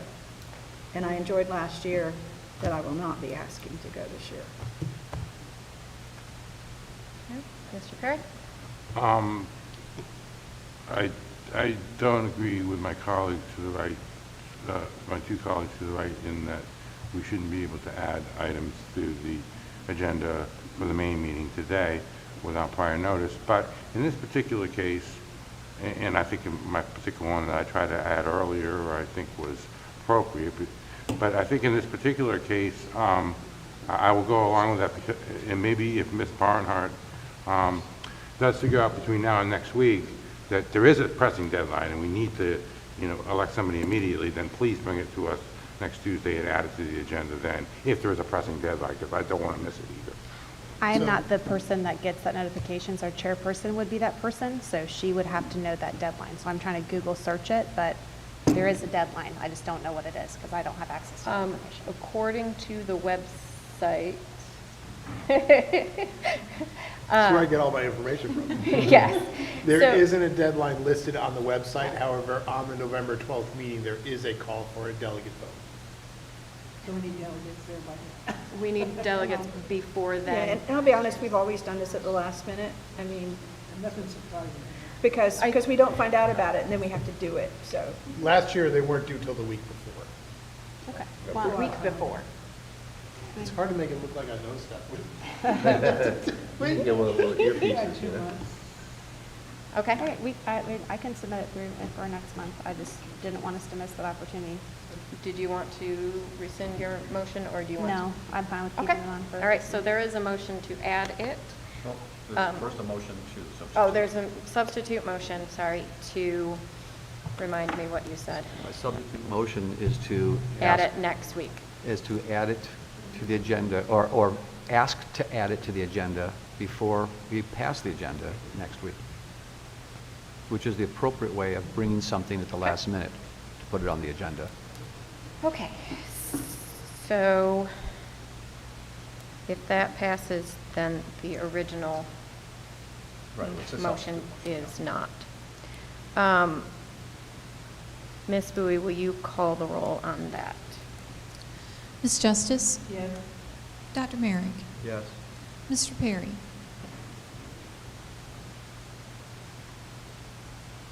Yes. Ms. Barnhart? No. Ms. Mason? No? Ms. Bradford? No. And Mr. Wildebohr? That's beneficial. Once again, I'm going to have to say yes. Okay. So the substitute motion passes. If you would bring that to the board next week, Ms. Barnhart. We have closed session. We only have 10 minutes listed for closed session. Do we need any more than that? Do we need a closed session? We'll leave it on there. I'd like to leave it on there, Yes, we'll but leave I it on don't there, yes. currently have anything for it. Oh, okay. So if we don't need it, we can always remove it. That's fine. Yay. Personnel report, correspondence, announcements, and adjournment. Time frame wise, Ms. Barnhart, what do we have? Just over 3 hours. That's great. I agree. All right. I am going to, because that took a minute, I'm going to say let's take about a 5-minute break if the board is amenable to that. And then get right back here because we do have a good amount of stuff to cover. So. You don't even actually have to ask us. You can I know. call 5 minutes, but thank you for 5 asking minutes. us. So back here at 3:38. By the way, have you get some of those letters?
Oh, Just for your fun and entertainment. This is the budget.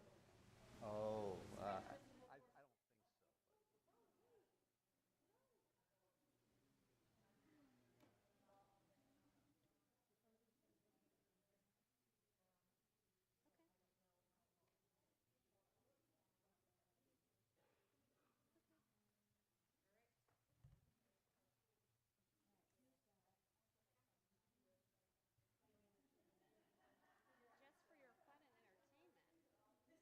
ended up last year. and I'm a couple months behind on my travel. I don't know if you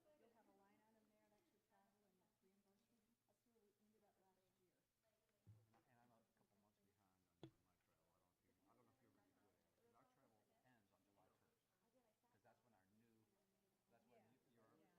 because our travel ends on July 1st. Because that's when our new, that's when your proposal went into force. I know, yeah, I know, and it's not. Yeah, I've done that. All right, board members. Let's get back to it. What are you asking me? So, Yeah, you gave me one. the next thing up on the agenda is the CTE tiny house construction project. And I think, sir, we have to start back up. CTE tiny house construction project. That would be you. No, not you. Sorry. Sorry. Do you have an overhead presentation? I only got this. You, all right. Do we have the, perfect. You also have it printed in front of you.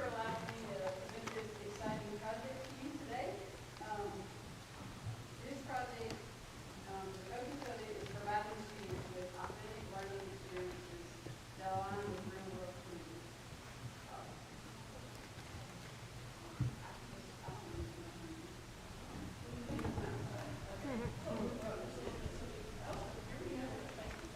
Welcome. Yes, now that you're here.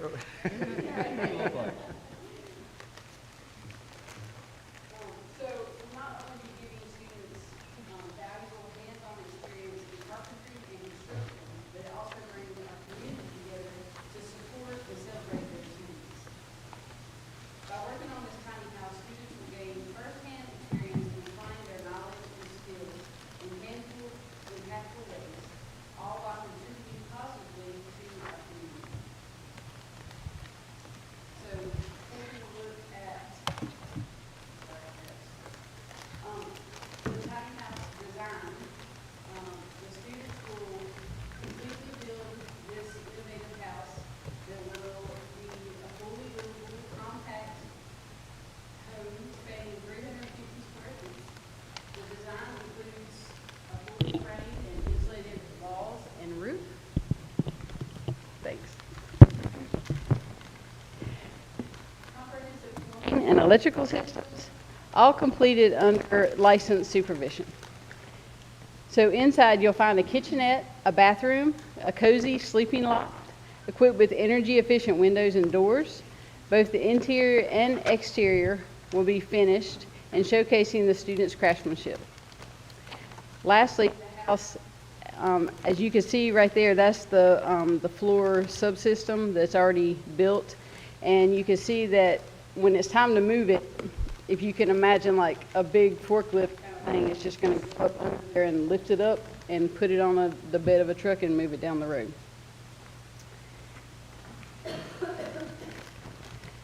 So just a little bit closer look you have of the floor plans. Like I said, 350 square feet with the living area downstairs and then a loft for the sleeping area. Yes, ma'am.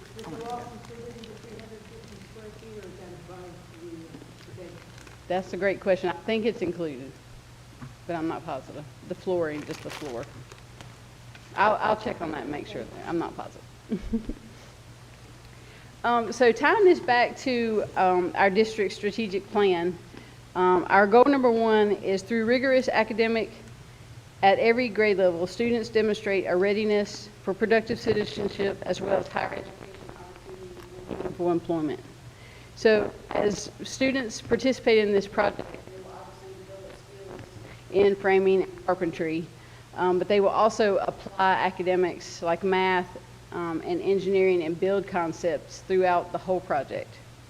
As far as career readiness, they'll be earning industry credentials as they work on this project, as well as have direct mentorship from the industry professionals who will be helping with electrical and plumbing and HVAC. As far as the workforce connections, already through our community partnerships, we've had students working with electricians, electrician apprentices, and working on with construction companies already.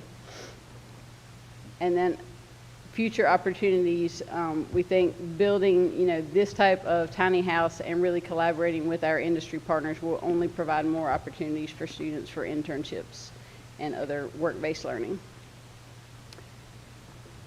So as far as the carpentry curriculum, there is a course before Carpentry 1 and Carpentry 2, which is core construction, which mainly deals with safety and tool identification and learning how to use the tools. So while they may be slightly involved with this, this will mostly be a project for Carpentry 1 and 2. So you can kind of see how this is broken down. The Carpentry 1 students will work on the floor, wall, and stair system because that's what's in their curriculum, while the Carpentry 2 students will work on the ceiling and roof applications of the building. So you can see by our curriculum, like I said, the core construction, you'll have a lot of understand, a lot of objectives that start with understand. When you move into Carpentry 1 and Carpentry 2, they all say apply. So we're at 83% and 94% of applying once you get to Carpentry 1 and Carpentry 2. So this ensures that students are not only learning, but practicing critical skills that they will learn in their future careers.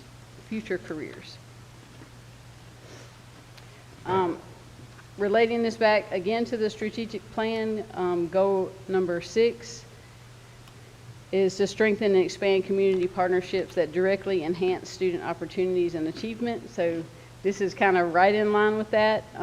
First of all, I would like to mention that we already have a formal letter of support, which I believe is included in your documents, from the Wilmington and Cape Fear Home Builders Association.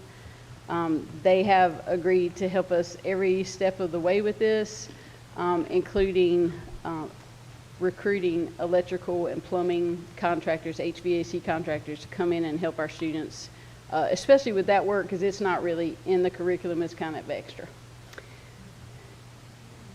Yes, ma'am. Experts to come in and help us here? No, they're seeking them to volunteer there. Oh, so it'll be volunteer? Yes.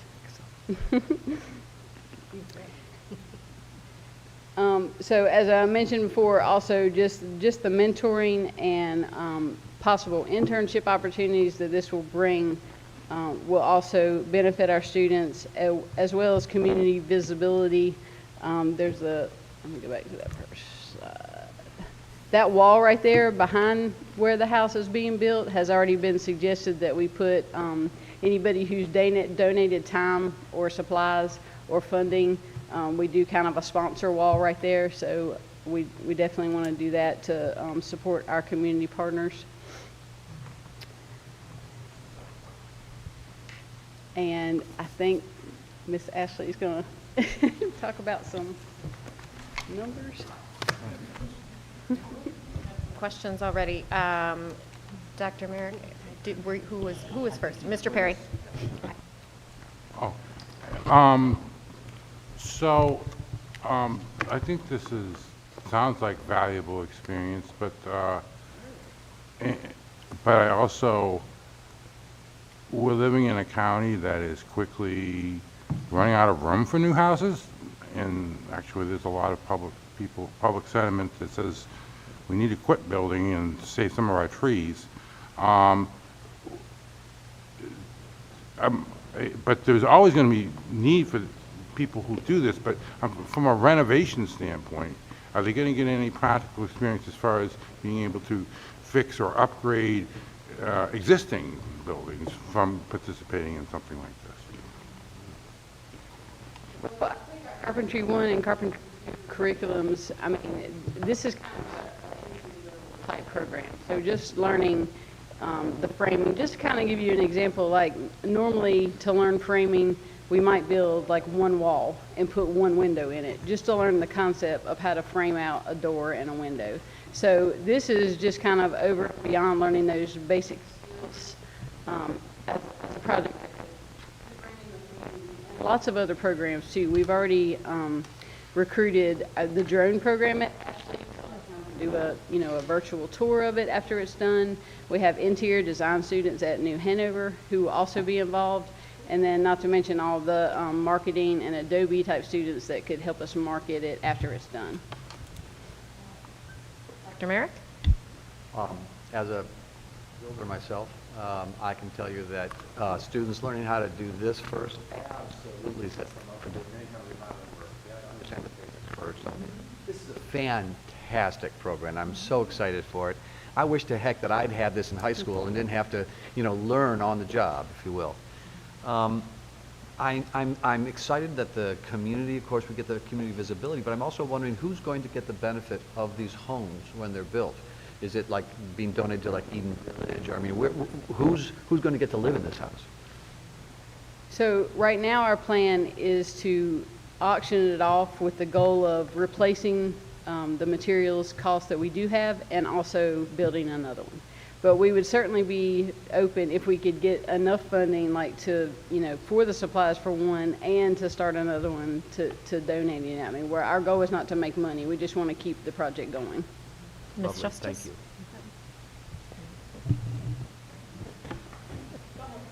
Thank you. Who was? You pointed her, I think I'm third after. You're third. Oh, okay, then I was not paying attention. I was watching this because I'm so excited about it. I don't know who was first. I think she was first. Ms. Barnhart, go ahead. Thank you. I'm really excited for this project. I know the Home Builders Association has a big supporter of our district-wide career fairs.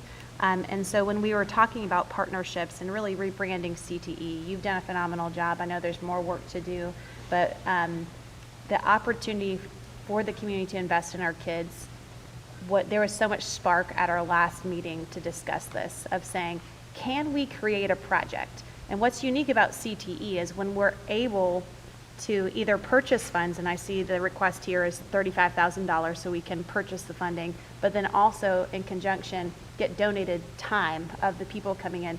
This house will be fully vetted with all the up to code things that it has to be so that somebody can live in it, like full blown.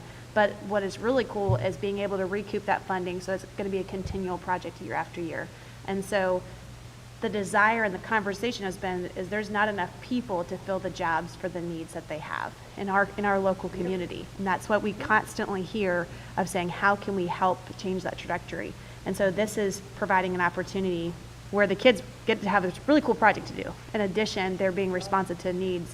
And this is bringing people in the industry who are in turn going to say, hey, I want to hire this kid. I mean, and we've seen that happen coming out of our CT. That's the plan. That's right, Ms. Mills.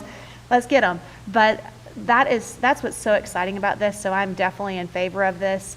I hear what my colleague is saying of just the concerns in the community, but what we're talking about is a skill set. And the skill set can be adapted as you are creating a job in the industry field of building and design. And so I think this is a great opportunity. I am excited that this is kind of just, you mentioned the drone program, but that's it's the only one in our high schools around at Ashley. So the more that we can showcase the awesome programs that we have, and this is absolutely one of them. And I love seeing that we can potentially, probably be able to sell it for more than $35,000. We'll see whenever that comes, but then to just in turn recoup that, I think is a really exciting thing, and I'm grateful for the partners that already have committed to this project. So, thank you.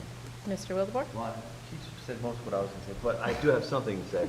First off, it's great. I mean, I've heard from so many folks that, why are we not, putting a hammer in a child's hand anymore and that kind of thing.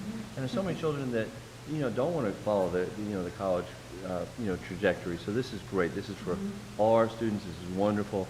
And, it is answering that question that a lot of people say, what happened to the old shop class or whatever else. We're actually doing it, and not just doing it, as you said before, to learn how to frame a window, but learning how to actually do and having something at the end that we can actually sell to, recoup some of the money and start all over again. So, excellent job.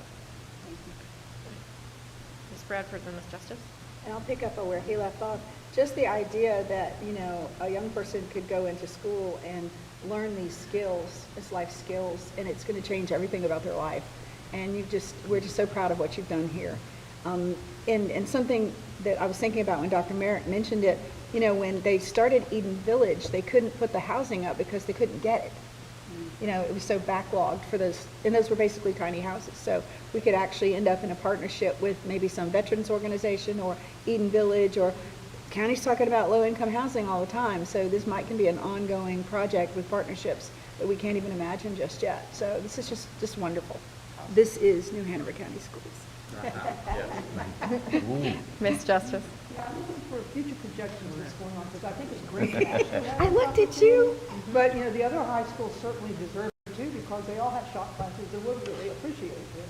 So what is the future projections as far as in Ashley and then what going to the other high schools? Well, I think, we wanted to start with one to kind of prove the concept. And one, the instructor at Ashley is very passionate about this, and he has actually done it in a different district. So he has a little bit, he has a lot of experience in this same type of project. So that's why we thought this one would be a great one to start with. So just wanted, it'll progress as see how well this works out. Because I can tell you from talking to the instructors at the other high schools, they love this. There's no doubt about it. Yes. Go ahead, Ms. Sutton. I just wanted to add some information. I was sure you guys would have questions about how we're going to fund this. So of course, anything that would be appropriate to pay for using CTE funds, we would definitely do that. However, there are going to be some costs that would not be eligible but to be paid for with CTE funds. And so with those funds, we're actually going to be looking for donations to help fund. But in case we don't get enough donations in, we do have some savings from our other restricted projects that we're going to go ahead and budget that $35,000 from those savings. And then also we have some other donations that haven't been used yet. So we're going to use that funding first, but we really are going to try to get the $35,000 in donations for this particular project. And then we'll have that, any extra donations we receive along with the proceeds from the sale to move forward with any other projects.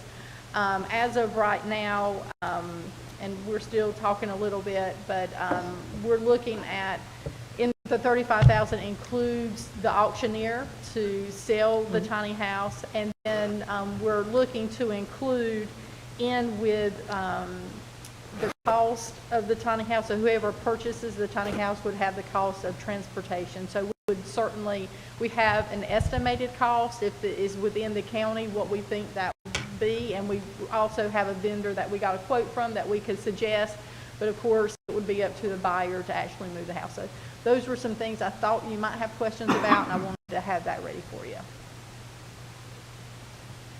All right. Ms. Justice? I guess it's probably out of our area, but we're saying donations. There are some major builders here in this community that would really benefit from this skill set.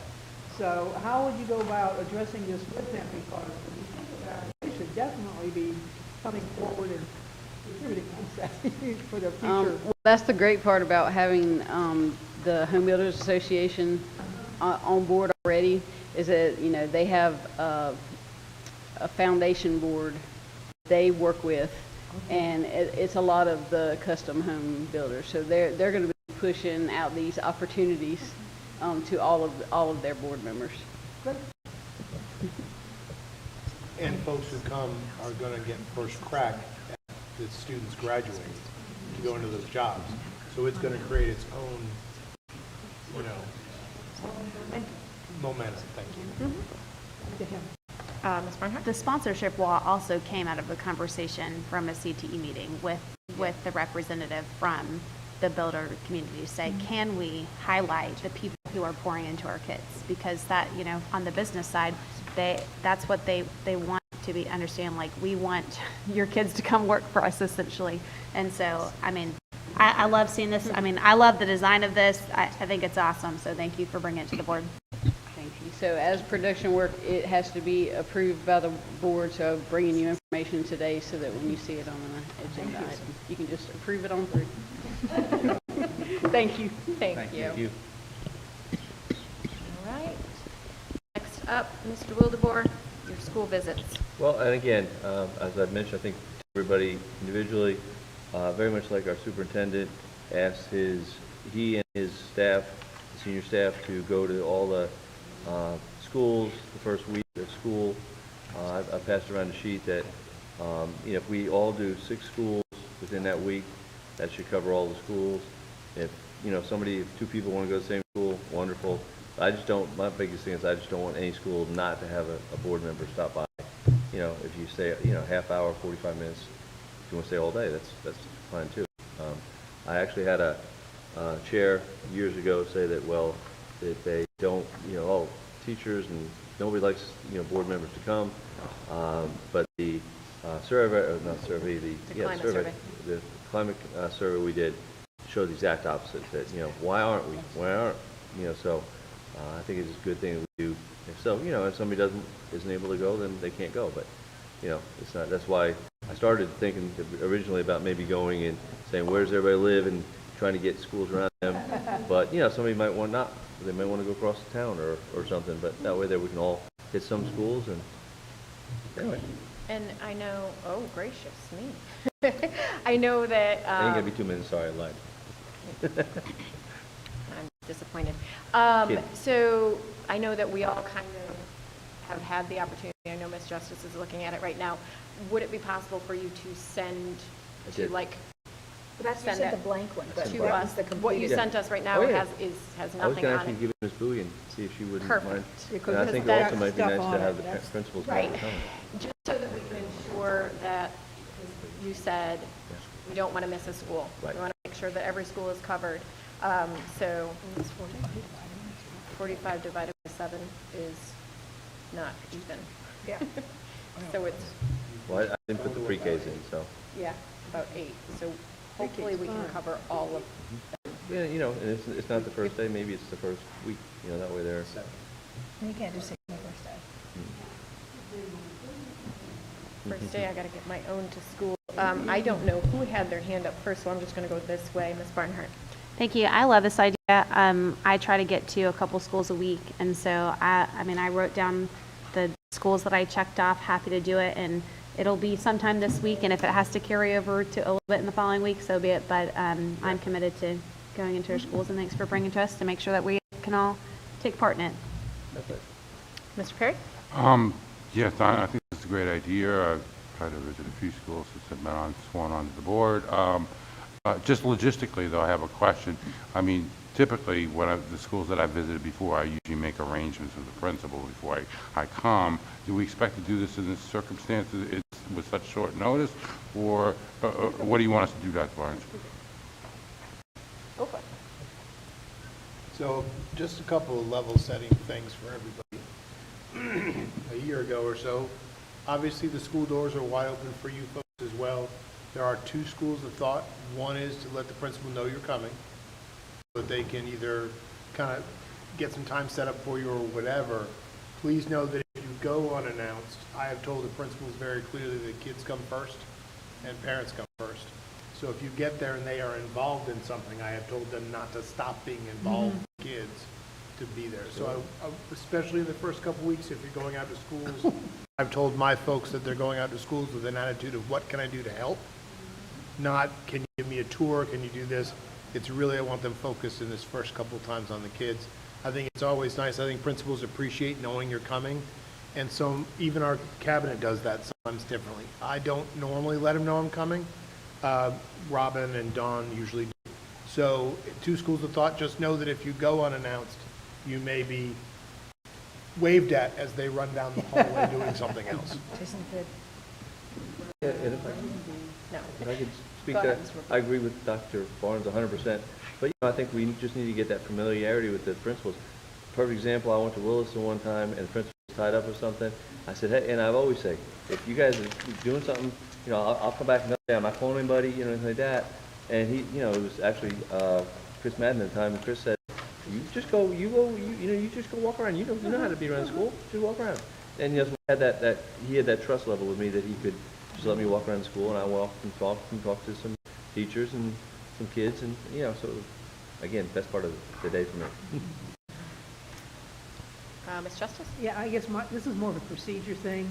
I just got this when I came in. You saw I just came in right at the time. People have signed this already.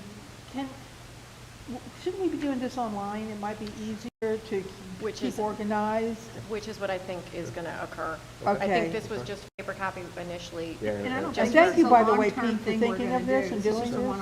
Thank you for doing this. I think it's a great idea. But if we could do this online, it would just make it just more effective. And this is just for the first 2 weeks Yeah, of it's school. just for one time. Yeah. It's a one-off. We're Yeah. not doing this. So it's not going to be a repeated You're not thing. gonna sign No, I up mean, on but it. for even this, I guess I've gotten really spoiled by having this technology. I've been Okay, using. he's gonna have Crystal send it to us. I'm going to give it to Ms. Bowie and let her. Okay, so I won't sign anything right now until I already got an idea. 6 is easy. Cool. All right. 2 weeks. Okay. I'm done. Continuing on, we have Sally's Law resolution. This was brought to us by Dr. Merrick, so I'm going to hand it over to him. Thank you, Madam Chair.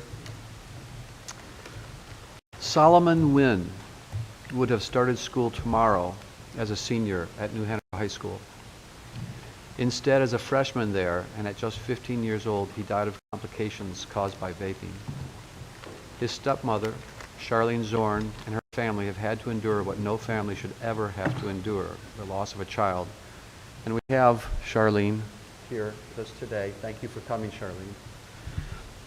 Since Solly's death, Charlene has made it her mission to make sure that no child will ever die again from vaping. No family will have to suffer the way hers has. She has worked tirelessly, speaking to schools, meeting with legislators, trying to educate parents and students, to inspire lawmakers to take action. And due to her efforts, there's a bill in committee in both houses of the North Carolina General Assembly to create Sally's Law that would bring state rules around the sale of tobacco and vaping products in line with federal laws. And I know you've all received the resolution that I sent, and so I'd like to move to approve a resolution supporting the passage of Sally's Law, signed by the New Hanover County Board of Education, and add it to the many dozens of other resolutions passed by governmental bodies across the state. Is there a I second. Okay. All right, discussion. Mr. Wildebohr and then Mr. Perry. Again, thank you for being here today. Thank you. What goes on in our state and in our country with young people, with cigarettes and with vaping is just, I mean, I can't even believe. So I agree with this. Mr. Perry? I think there's a lot of, being a smoker myself and somebody who picked it up in college, and it was one of the dumbest decisions I ever made. So educating our youth about the dangers of smoking and vaping and making sure that it does not happen in any of our schools certainly is something that I support. But, you know, in this country, somebody who's 18 years old, especially after they finish high school, they're allowed to live on their own, and they have to follow adult laws. And if they break those laws, they go to adult prison to get the vote. They get to serve and even risk their lives by serving in our local law enforcement or fire departments. Some of them even risk their lives on foreign battlefields for our country. And I'm sorry, but if you're old enough to risk that, then I think you're old enough to make your own decisions in regards to smoking and vaping. So I can't support this. Ms. Justice? This is in reference to vaping on our campuses, correct? This is in reference to the law, having read this, and there are multiple whereases. Yeah. But it is, and Dr. Merritt can correct me if I'm wrong, it is supporting the law that raises the legal age of sale from 18 to 21 and also adjusts the tobacco retailers' requirements to obtain a license and permit. Is that correct? Did I catch everything that was in there? You captured quite a bit of it. Well, I think this one thing that's really important to note is that there is no permitting and therefore no monitoring agency in North Carolina to watch over who is selling the products and who are they selling them to.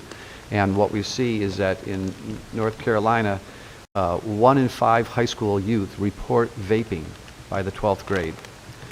68% of middle schoolers who vape quit and have tried to quit, who want to quit and they tried to quit.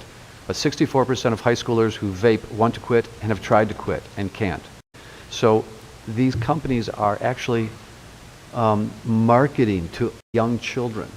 They're making them mango flavored and play games when you get your vape. I mean, they're really helping children. And I agree with my colleague to the left that, you know, we should be able to give kids who are 18 some certain rights, but it's hard to fight against marketing when you're young and your frontal cortex is not completely developed, and they fall prey to it. And it is interfering in our schools. So it's not just the state, it's our schools where vaping has become a real issue. The reason I brought that up, because this is discussion. It does happen in our schools on a daily basis. I was in an open house, and guess what I saw coming out of the bathroom at a high school? And I still laughed at the kid. I said, it's not it's not a regular class, and they're already vaping in the bathrooms. I did smoke for a number of years, and it was the worst habit I ever had. I'm so glad that I quit for multiple reasons. And I started when I was young, just like this, because it was really cool back then. And it still is. We don't allow 18, 19, and 21-year-olds to buy alcohol, and a lot of it has to do with the death and carnage and the addiction problem. Tobacco, in my opinion, is just as bad, in my opinion, and the medical field too. So I am for this, and I am so sorry about that young man that died. That's got to be heartbreaking. And I've seen the kids do this. They get addicted and have no clue, and then they smoke like chimneys, this vape stuff, and it is like candy. They make it taste like candy. I mean, these are children they're marketing to. So yeah, I think that this is since there's so many state laws, and yeah, I think it's a good idea. Save lives. Ms. Barnhart? Thank you, Madam Chair. I want to thank my colleague for bringing it to attention. And when I was reading through this, what I thought to myself is this is very much outside our lane as a school board. And the reason for that is we don't serve 21-year-olds in the school system. But I still appreciate the bringing to the attention of the vaping of minors, because that is our issue that we're dealing with. I don't believe that this resolution addresses that. And when I started looking into the regulation of vapes, that was where my concern lied. So I am going to agree with you. I don't, when I've gone to different high schools, the high schools have a collection of the confiscation that they have from the vapes. From students that have brought in. So there's been different conversations of can we install vape detectors in bathrooms, and just how can we cut back on that? And there's been, I'm sure you guys can chime into what that has looked like. But the problem becomes with the distributor and the seller of the vapes, because it does not go to any enforcement agency. It goes to the FDA.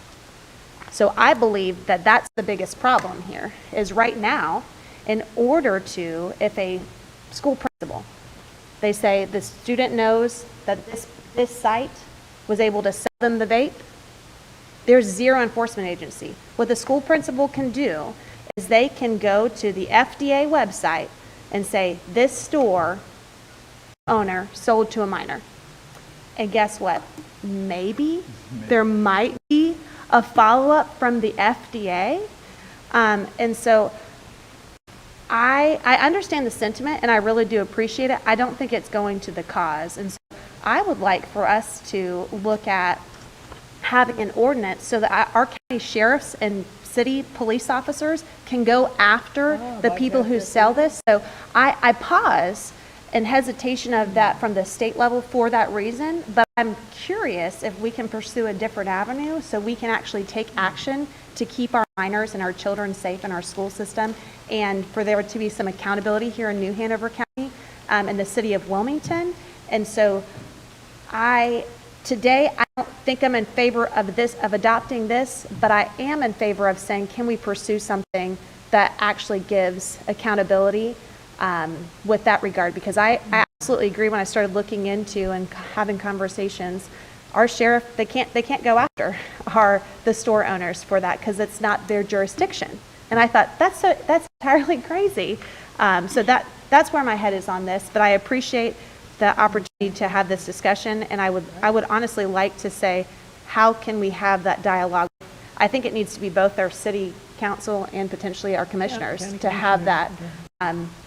Obviously sheriff department, things like that too. But thank you, Madam Chair. Dr. Merrick? I agree with you that we need to have control at all levels. I know that sometimes Raleigh doesn't allow local levels to have their own set of rules. But I may be confused here, but I understand that the Solly's law does create permitting through the ABC board so that we will know who has the right to sell these. And now, once we know who has the right, then they can be monitored. And it is being monitored. There are state police and other law enforcement agencies going in and confiscating vaping products that are illegally being sold because they came illegally into our country. So that's one thing. Another thing is that there are several other school districts within our state, and maybe Ms. Zorn knows the answer to how many different resolutions have already been passed by school boards, by county commissions, by other government agencies. Do I have the board's permission to just ask Ms. Zorn to comment on that? Board? Yeah, sure. Yeah.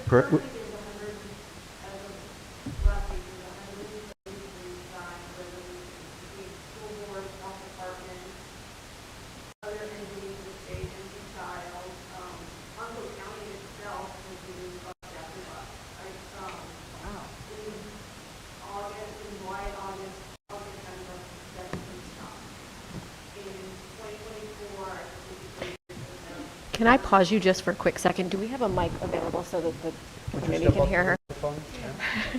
You're saying all of this good information, and I think that it's important for the community to be able to hear it too. I don't know if one's working. So, thank you so much for being here. And my pleasure. There's over 133 signed resolutions between health departments, school boards, community organizations supporting Solly's Law. Solly's Law will put more enforcement in place. It's going to have give the ALE the ability to go in and have a higher level of support. The military does not allow military members under the age of 21 to vape. There's all sorts of evidence there. Onslow County has led the crusade in this state. They just had another major bust in Onslow County where they busted 17 shops in the last 3 months. In 2024, they had over 70 arrests in Onslow County. Right now, when they go in and bust people on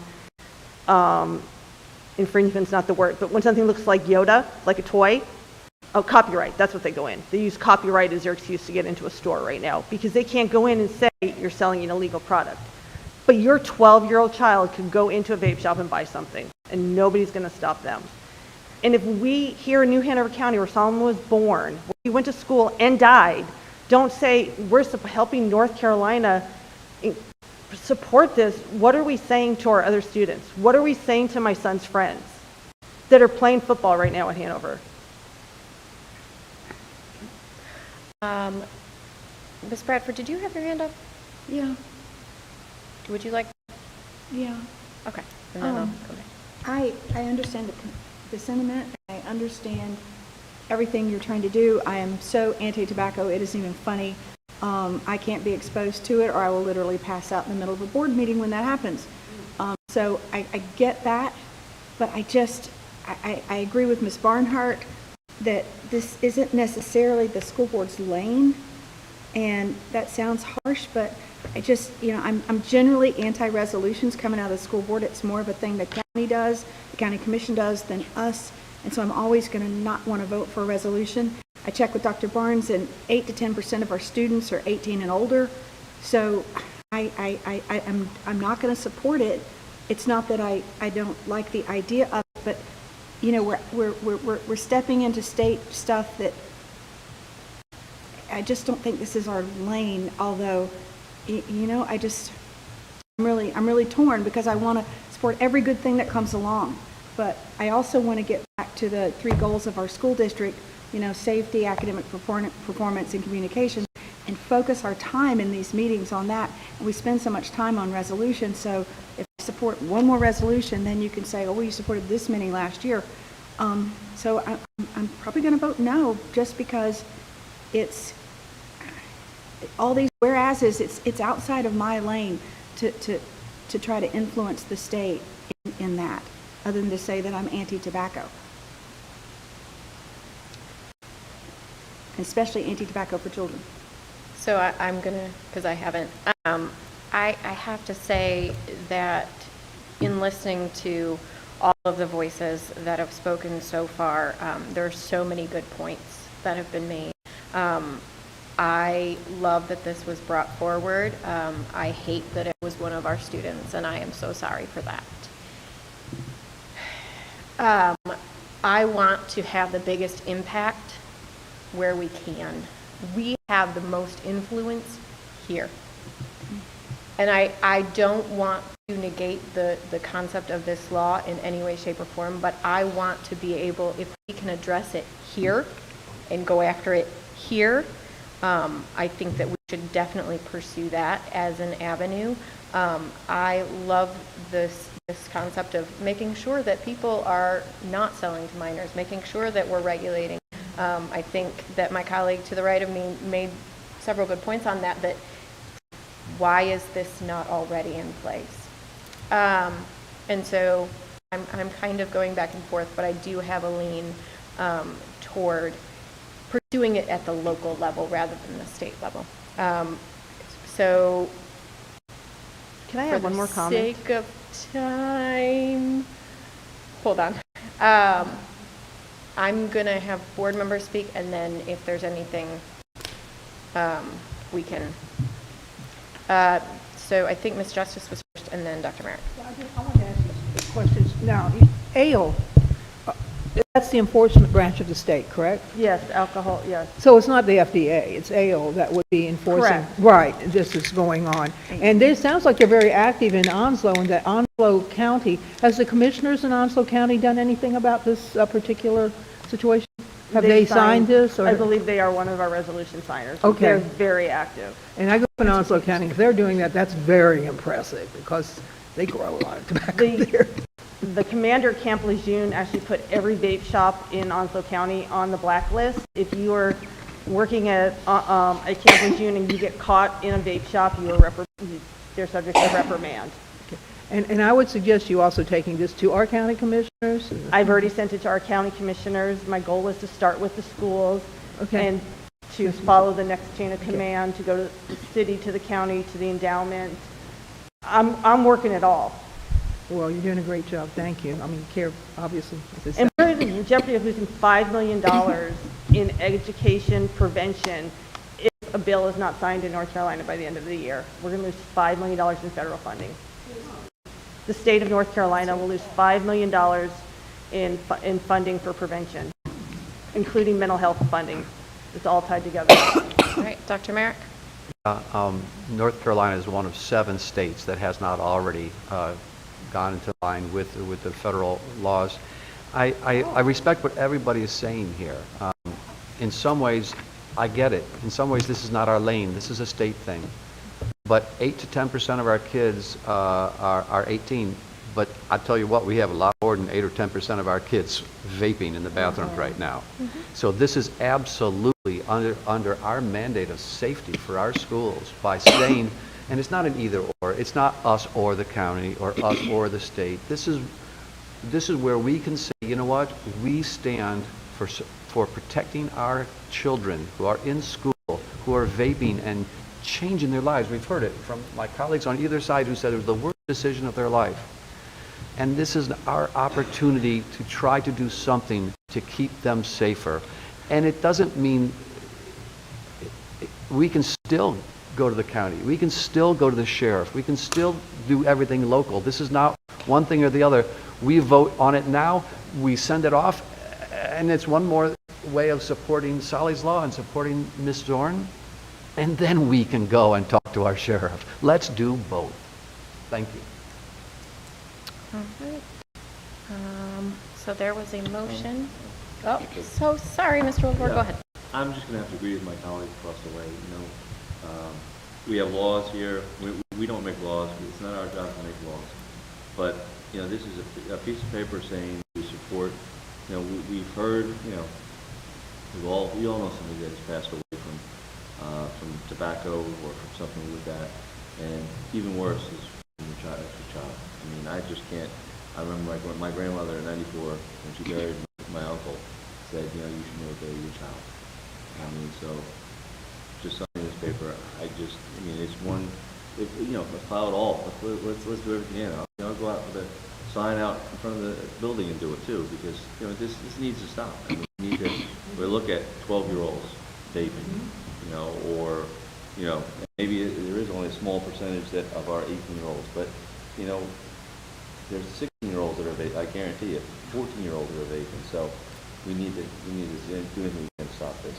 So, signing this paper, will help. Ms. Barnhart? Thank you. My last comment on this. I agree with the sentiment of what you're saying, but the law right now is already 18, and it's not stopping this. It's not addressing the issue. It is not addressing the issue, and this is, in addition to being outside our lane, it's not addressing the issue, because the law is already 18, and we're referencing individuals who are utilizing illegally this action. It's not addressing this, and so this is, in addition to not being in our vein, it is not addressing the issue. I have a concern with it. So the fact of the matter of saying, well, if we're going to raise it to 21, it's going to solve the issue, I don't think it's even addressing it. And this is where the frustration is, when we start to say this is the new vein of the lane that we're in, because this is not. And I am expressing frustration to say, let's actually address the issue, because I don't think this does that. Okay. Sorry, one thing, if I could answer that. It's my third time, so I'll be done. I know. In that same mentality then, and I don't disagree with my colleague, this probably is out of our lane, but in that same mentality then, you're saying, well, we shouldn't even think about a 21-year-old drinking law because, 18-year-old still drinks. Well, they unfortunately do that too. If this helps in any small way, I think, I'm not saying we shouldn't do everything else we can, but I think that this is something we should do. So, All right. I think, has everybody had the opportunity to say, you've done several times, sir. I know you have, I know you're very passionate about it. I know. I'm gonna, because we do have some other things that we want to cover. I am going to move ahead with voting on the motion. So the motion is to approve this resolution. Ms. Bowie, will you call the roll?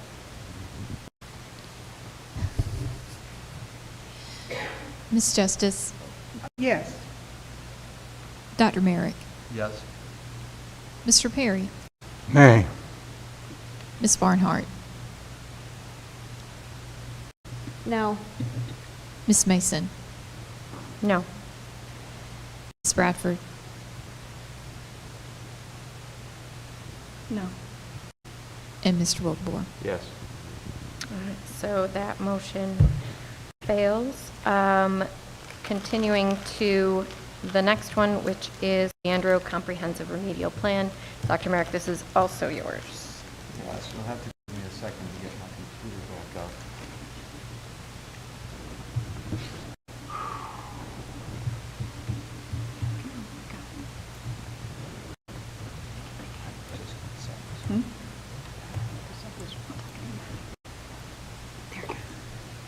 The Supreme Court of North Carolina's landmark decision in Leandro versus State of North Carolina in 1997 affirmed the fundamental right of every child to have the opportunity to receive a sound and basic education. Despite significant efforts since this decision, the subsequent ruling in Hoke County Board versus Education, Hoke County Board of Education versus State of Carolina in 2004, this constitutional right has been and continues to be denied to many North Carolina children. On January 21, 2020, the benefit of the findings, research, and recommendations of the report, quote, Sound Basic Education for All, an Action Plan for North Carolina, quote, and the Governor's Commission on Access to Sound Basic Education, Judge W. David Lee signed a consent order negotiated by the parties in the case. Acknowledging the research, Judge Lee noted, North Carolina's pre-K to 12 public education system leaves too many students behind, especially students of color and economically disadvantaged students, and as a result, thousands of students are not being prepared for full participation in the global, interconnected economy and the society in which we live, work, and engage as citizens. Based on this, based on what proper funding from the state would do to all of our state schools, but specifically here in in New Hanover County, I have submitted a resolution to the board in support of the Leandro remedial plan, and I move to approve the resolution and add New Hanover County to the list of districts asking our state legislator to uphold their constitutional obligation to the students in our district and our state. Second. Okay, discussion. Mr. Perry. I think everybody and all of my colleagues here have grave reservations about how our education system here by the state and locally is, and that it's not enough, and it's convoluted and terrible in some ways, but and I also realize that were this remedial plan to actually happen, we would probably get a very large, what, $50 million check or something like that, from what I was told, for back pay. But I also think that probably in the long run, as we've seen that we are becoming a more affluent county, it's actually going to be bad news for us in the long run, because we're going to be paying extra or on top of our share to support counties that are not so rich or don't want to. So it ends up being a form of socialism, and we're going to be on the end of it. But this is my opinion. So, but at the crux of it, though, is really, and I think everybody should be able to agree to this, is that, you know, our founders in this country and our state, they delegated certain responsibilities to certain branches of the government. And as far as making budgets go, that went to Congress and to our state legislature, not to judges. Those are the ones who make decisions on this matter. The judges are there to interpret the law, not make the law. And I think that this is, you know, stepping out of our lane by doing this. Would I love to see us have a legislative, an aggressive legislative agenda to go to Raleigh, to try to reform our funding model? Absolutely. I'd like to work with Ms. Barnhart and everybody else in this room to see that happen, because the way I see it right now, and the more I've been on this board, the more clearly I see how messed up it is. But I don't think this is the way. Ms. Justice? Wow. I actually worked in the district that got the Leandro funds. It was one of the first in the state, and it was devastating when they quit getting the funds out. I believe it was in 2012. Leandro is guaranteeing a sound basic education. That's the whole premise of it for every child in the state. Unfortunately, not every state, there's 50 states, and every one of them taxes their people differently, so you got different ways of schools receiving funding. Here in North Carolina, we have the allotments coming down from the state. We pays the majority, I'm sorry, I hope you can hear me. It pays the majority of our education budget, and I think it's about 47% of the state budget goes to education, and here in New Hanover County, 40% of our property, well, they get their money from property taxes, of their funding goes to the schools. Now, you go to a very small county, very poor county, very poor property is not worth anything, and you have these children. I'm not sure, Dr. Barnes, how much per child do we get overall per child? When you include, I'm going to look at Ashley out of the corner of my eye. When you include the state, federal, and local, it's about 14.5 per child. Right, so 14,500. we get 14.5, and I don't have this off the top of my head, but I do from working in these high poverty districts that don't have that kind of money coming in from property tax. They're probably getting about 9,000 or 10,000, seriously, comparatively. And you know what that does to these kids? That causes them an impoverishment of education. They don't get that sound basic education, and that's what the judge decided. So what he did was he demanded that the legislature, he told them, he instructed them, that they had to make up the difference through the Leandro funds. And this was, I think, in 1995, and that happened up until 2012 when the Republican legislature decided that they weren't going to pay the legally instructed funding. They haven't since then. And that means that those counties have suffered, and those kids have suffered. And this is about kids. It's not socialism. It's about reality. And a better educated populace makes a populace that makes a better community, because it's a democratically educated community. It adds to the job base, and then it'll add eventually to the tax base. So to think that there's any downside to Leandro, right now, the state legislature is setting over $6 billion of what I call a slush fund. I'm not going to go into the fact that educators aren't paid the way they are, and et cetera, but the Leandro funds were for a purpose. They were to give all kids a chance at a decent life and to fulfill our state constitution's requirement that every child in this state deserves a sound basic education. And it was determined that we weren't doing it unless we changed our method of funding our kids. And now the legislature, since 2012, has denied our kids that right. Ms. Bradford? I am all in on sound basic education. Until this comes out of the courts, it's been tied up in the courts in the state for 30 years. Until it comes out of the courts, I see no point in putting any energy to it, because we have to focus on this year's budget and next year's budget. And Ms. Sutton and Dr. Barnes cannot budget off of the things that are said in here. We can only budget when it's available funds, and it's not. And on top of everything else, there's a little line in here that says, ensure that public school funding is not undermined by expanding private school voucher programs. So it's got a little hidden agenda in here. I am not in favor of that. I want every kid and every family to have the opportunity to go to whatever school they want and take their money. When New Hanover County schools become as excellent as they will be, then kids will come back to our schools. But that's not the way to go about that. So I can't support it. Again, it's a resolution. We need to stay, and it's under our lane, but you know, it's a waste of our breath to even be talking about it right now, because it's tied up in the court. Until it comes out of the court, we have no say in what the North Carolina Supreme Court does. None. I want to make sure, because I didn't last time, I want to make sure everybody, does anybody else have anything they would like to say? If you could say that, because I will come to you. I just want to make sure everybody else has the opportunity. Ms. Barnhart or Mr. Wildeboer, did you have anything you wanted to add? Yes? Mr. Wildeboer? Ladies first. All right, Ms. Barnhart. Thank you.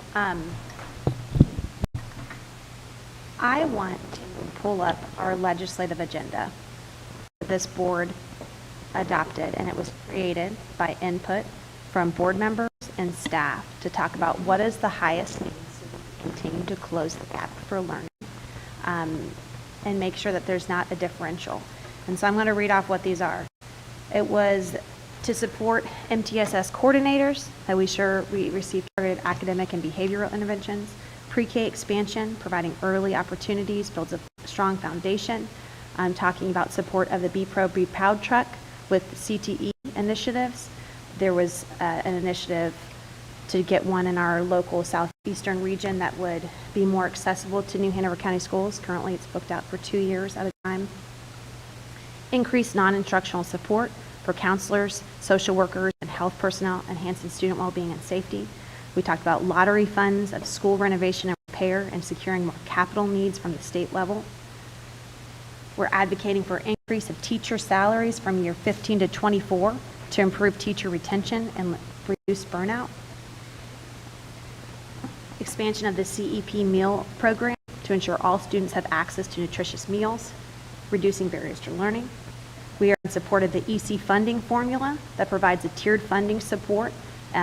Here locally in New Hanover County, consistently, that would be close to $2 million, if I remember correctly. Calendar flexibility, allowing for local districts to be able to plan for the best and most responsive to their community needs. Funding not only for facilities, but also for additional Isaac Bear and early college opportunities and strengthen partnerships between families and schools. Long-term facility improvements. Funding and arrears model, I'm happy to say that's already been filled, so that's great. That allows us to be more consistent with where funding. Earlier this year, on December 16th, members of this board adopted the letter that we are advocating for a minimum base salary for teachers for $50,000 a year. Everyone else receiving a 5% increase across the way.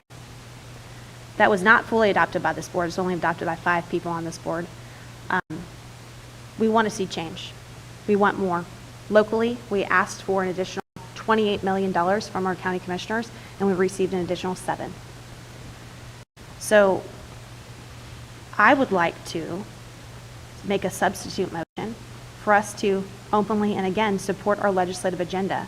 That was feedback given by our staff and our admin to continue to advocate for the change that we want to see, not an outdated case from 30 years ago of how they believe that funding should be. So I would make a substitute motion to openly support our legislative agenda. Okay. Discussion of that motion. Ms. Justice? Okay, this seems like a diversion from the original question. Everything she just said has nothing to do with this Leandro letter. That's absolutely fine. We are supporting our legislative agenda. Anybody in here that says we're not, that's ridiculous. But this is about Leandro. We don't need to be diverted. Nothing she said has anything to do with Leandro. It really doesn't. And since I am talking, let me tell you, the courts have determined repeatedly that Leandro needs to be followed. You know who's not? The state legislature. The last time, and you're shaking your head, yes, because you know it's true. In 2022, the Supreme Court of the state of North Carolina once more instructed the legislature to release the Leandro funds. Once more, they ignored it. This has been about the 10th time. And so they're just sitting there. I said they're sitting on a $6 billion slush fund. And now we've got a new Supreme Court, and they haven't even bothered to look at it. I mean, state Supreme Court. So, as I said, I don't know why she threw that out except as a diversion. These Leandro funds are vital to these poor districts if you're going to really give them sound basic education. And the court, sorry, Ms. Bradford, but they have ruled repeatedly, release the funds, release the funds, release the funds. And this is where we're at. And all this resolution does say is just please release the funds. You've got them. Do it for our kids, all the kids. Dr. Merritt? Well, I think I want to say something that's similar to what I said when we were talking about the last resolution, that this is not an either or. You don't have to, oh, if I support this resolution, then I no longer support the legislative agenda. The two have nothing to do with each other. I absolutely fully support my colleague to the left and working with the state legislator on multiple specific issues. This idea, secondly, I want to address the idea that this... Point of order. Yes. Since I'd like to ask a point of order parliamentary question, because this is something that we would need to know, because you are discussing it, because this is a substitute motion. Is her substitute motion a legitimate substitute motion?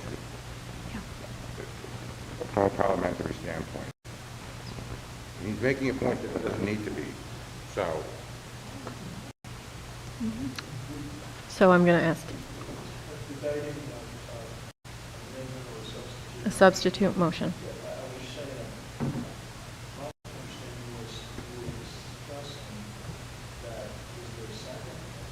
Yes.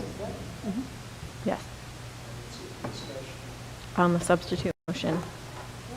So what I guess the question is, and if I can rephrase, so my colleague to the right is making this substitute motion to do instead of, this is my understanding, instead of the Leandro resolution, where my colleague to the far right is saying that it could be both. And so the question, that Mr. Perry is asking is it a substitute motion? But I think, I mean, and I'm not the legal person, but based off of the intent that I heard from Ms. Barnhart, I believe it is considered a substitute because it's instead of the Leandro. That's her motion was instead of, so to support that instead of the Leandro. So I'm gonna, we can get back to them to get the answer to that, but I want to let Dr. Merrick finish his point. I want to finish, but before I do, I want to speak to what my colleague to my immediate left had said. If you have a substitute, it's because if you approve that, the other one would no longer be necessary. But in this case, both could be used, and so it's not really a substitute motion. It is an additional motion. If she wanted to amend the motion, she could have done that, but it's not a substitute, because if we voted on that to say, okay, we're going to go and do this legislative agenda, we could still turn around and still vote to sign the resolution. It's therefore not a substitute. It is an additional, different motion. Well, they're cited as 1030. Predating most of the substitute entirely new text and land commission and support where in place of the commission. Yep. Doesn't impact the original motion, though. She's proposing to use new text, and so we are going to This instead the of. legislative agenda instead of this.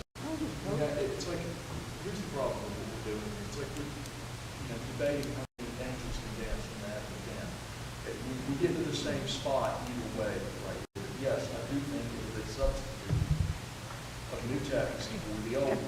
And apparently, according to Roberts, you can do that. Okay. Then, may I then continue with what I was saying previously? If you, yes. Yes, thank you, ma'am. So, this is not an either-or. You can support the legislative agenda, and you can support the resolution. What the substitute motion is asking us to do is to not sign the resolution. So let's be honest. Let's just vote, let's have her vote no to the resolution. That's what she's asking us to do. I also want to speak to two different things that were said before. One was, and this is going to surprise you, you're going to have fun with this one. My colleague to my immediate right said, this isn't socialism, and I'm actually going to take a small amount of difference with that. The way our public schools are funded is socialism. It is socialism. Madam Chair, Our is this germane? government, if you pay taxes. We need to keep this germane to the substitute motion. Right. That goes on Right, a but completely here's how it's different vein. substitute, because she spoke for 15 minutes, it seemed, about something that seemed to have nothing to do with this motion. So we're going As far to, as what I heard, I thought I heard a substitute motion.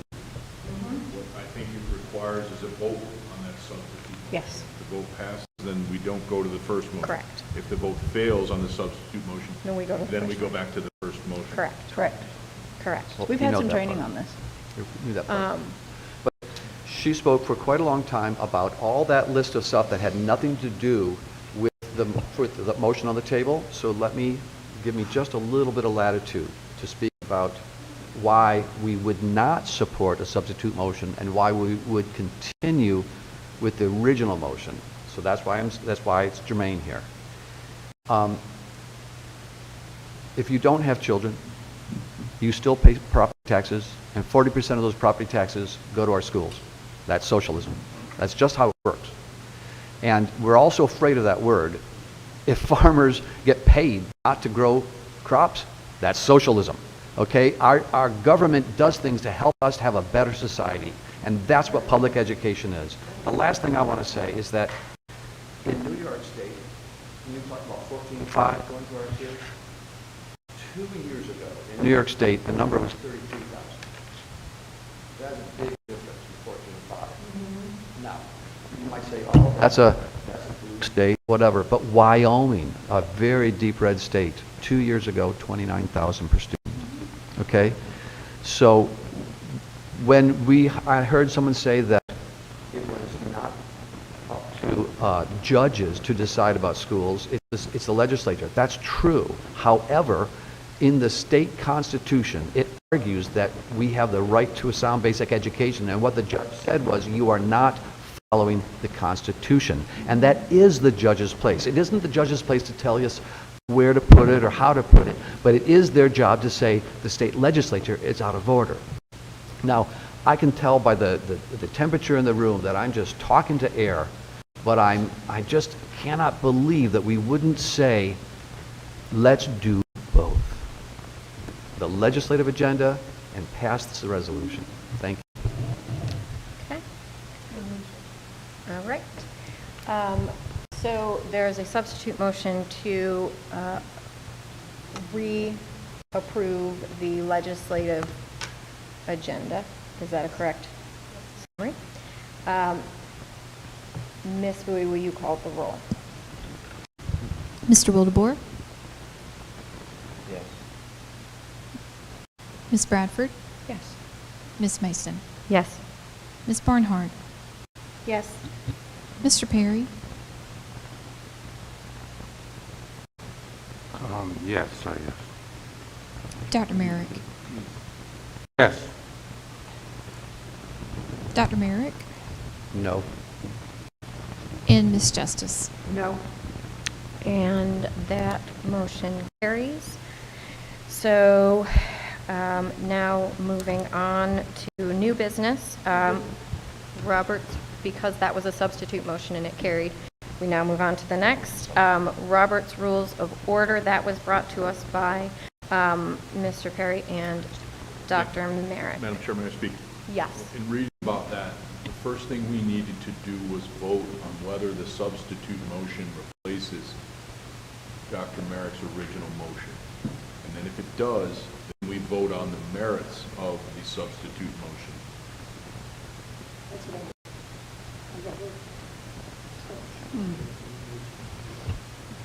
Well, then that would negate what we just did, but we've never done it that way. Jump to that conclusion, voted on that substitute motion.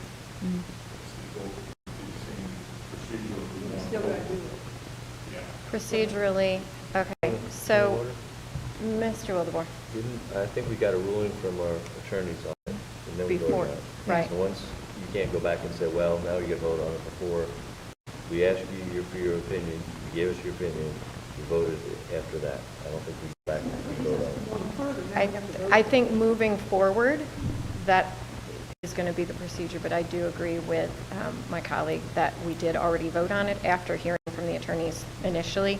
And so moving forward, that will be the process, is we will vote on the substitute motion validity prior to whether it replaces the original motion. So in the future, that's the protocol that we will take. But because we have already voted and we already got the previous advice from our legal counsel, we're going to continue on.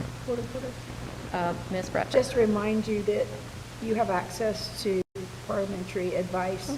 You might want to run that one by them so that we know that expert that you have access to. Okay. Especially And- concern suspension. Aptly, next is Robert's Rules of Order, brought to us by Mr. Perry, and Dr. Merrick was also. Is there an attachment for this? No, this is just for a discussion. I submitted this using our superintendent's nice handy dandy form. I think we've had, we could all use, all of us board members use more training in Robert's Rules. And if this is what we're going to be governing ourselves by, we all need more training. But then, I'm for us making a decision today, and I'm not making the motion yet, but part of my motion will be that we, pay somebody to come on site and give us a group session of more in-depth Robert's Rules training, and perhaps the superintendent as well. But the second part of my motion is and I think this has become apparent a couple of times, and I think they're great attorneys, our board attorneys, but I mean, we need our board attorneys to be experts in this. And so the other part of my motion will be that obviously we'll have to pay for it, but that our board attorneys become certified parliamentarians within 6 months from today. Okay, was that a motion? So, yes, I'm going to make that motion for that. Can you summarize that motion for us? That we, as soon as possible, hire a trainer to come in and give us all the entire board and whatever senior staff would like to attend a more in-depth training sessions on Robert's Rules of Order. I think doing it locally will make the cost of traveling go away. And the other part B of the motion being that we require that our board attorneys become certified parliamentarians within 6 months from today. Okay, so the motion is that we all get training and our board attorneys become parliamentarians in Robert's Rules of Order. Is there a second to that? Second. Okay, discussion, holy cow. Okay, I'm going to go with Mr. Wildebohr, and I'd like to make a motion to divide that. I mean, we have two very different discussions there. So I'd make a motion that we divide A and B, as Second. Mr. Perry said. Not opposed to it. okay. So we are going to vote on the motion to divide. All those in favor signify by saying aye. Aye. Any opposed? That passes 7-0. So let's address the first part of that, which would be the training for the board itself. And I know I'm going to go Ms. Justice and then Ms. Bradford. This has always been a challenge ever since I've been on a board, and I watch other boards struggle with it. We actually did have training. Pete, were you part of that? Yep. It was excellent training. We have a local parliamentarian, Tanis Nelson, who is certified and nationally recognized for her ability. And so I would suggest we do something similar to that, because I know that when we came out of that, it was a lot more comfortable in our business when we were conducting it in public. And so it could never hurt. That's my suggestion. Okay, Ms. Bradford?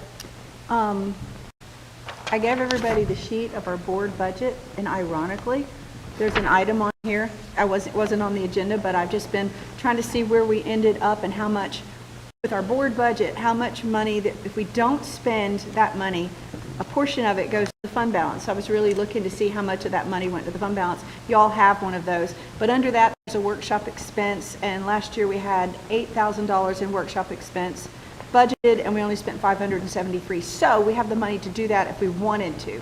Now, I would point out that I have sat under 2 Robert's Rules of Order since I've been on the board. So the fact that the new board members don't have it doesn't necessarily, I mean, we have different levels of education in Roberts based on how long we've been on the board. And you'll notice that Mr. Norwood is working from a specific Robert's Rules of Order. That's the one that the board adopted, and it's in our policy that we follow it. It's not It's not Roberts for Dummies, it's not Roberts shorthand, it's not all these different Roberts that are out there. But the board bought, every board member at the time, one of those books. So I would suggest that under our supplies and materials, we had $400 last year, we only spent $132, that we get the board members who don't, the new board members that don't have that version, get you a copy of the book. Two? They gave them to us. Perfect. Okay, so, Perfect. you know, it is up to you to be reading that when you have issues. And so, you know, while I would love to add one more workshop to my schedule, I don't feel like I need it because I study that book when I have an issue, and I feel like I'm pretty up to date on it. So on this part of the motion, I'm probably going to vote no, but I would encourage new board members. I know you had some of it at that very first initial training that you went to in Raleigh, and I would encourage you to get your own training and study the book, because that's the way you do it. You come up with one thing and you run it down and you study on it and you study on it, and you know. So I just don't want to put the board's time into having a workshop that I don't think that some of us don't need. Okay. Dr. Merrick and then Mr. Perry. I'm delighted you're an expert, Pat, because we just got done arguing, all of us with all of our training couldn't come up with a damn answer, pardon my language.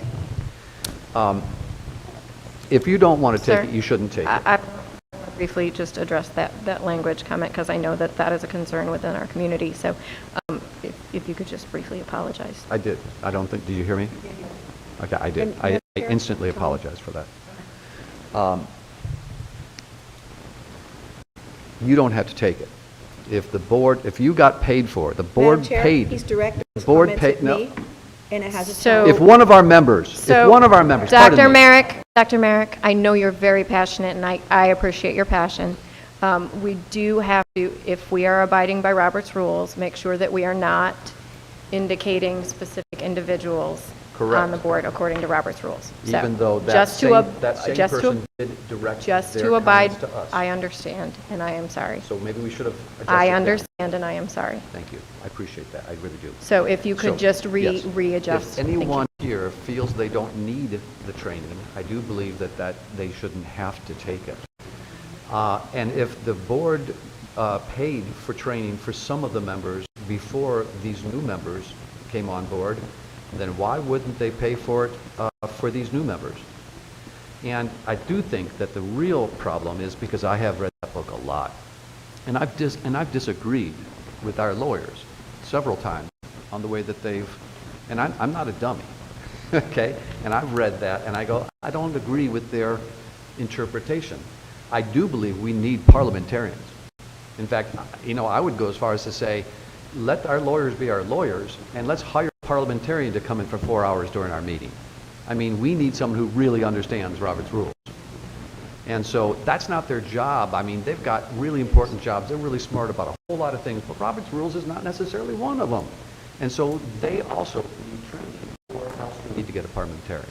And I'll stop there. Mr. Perry? And I don't, the colleague, my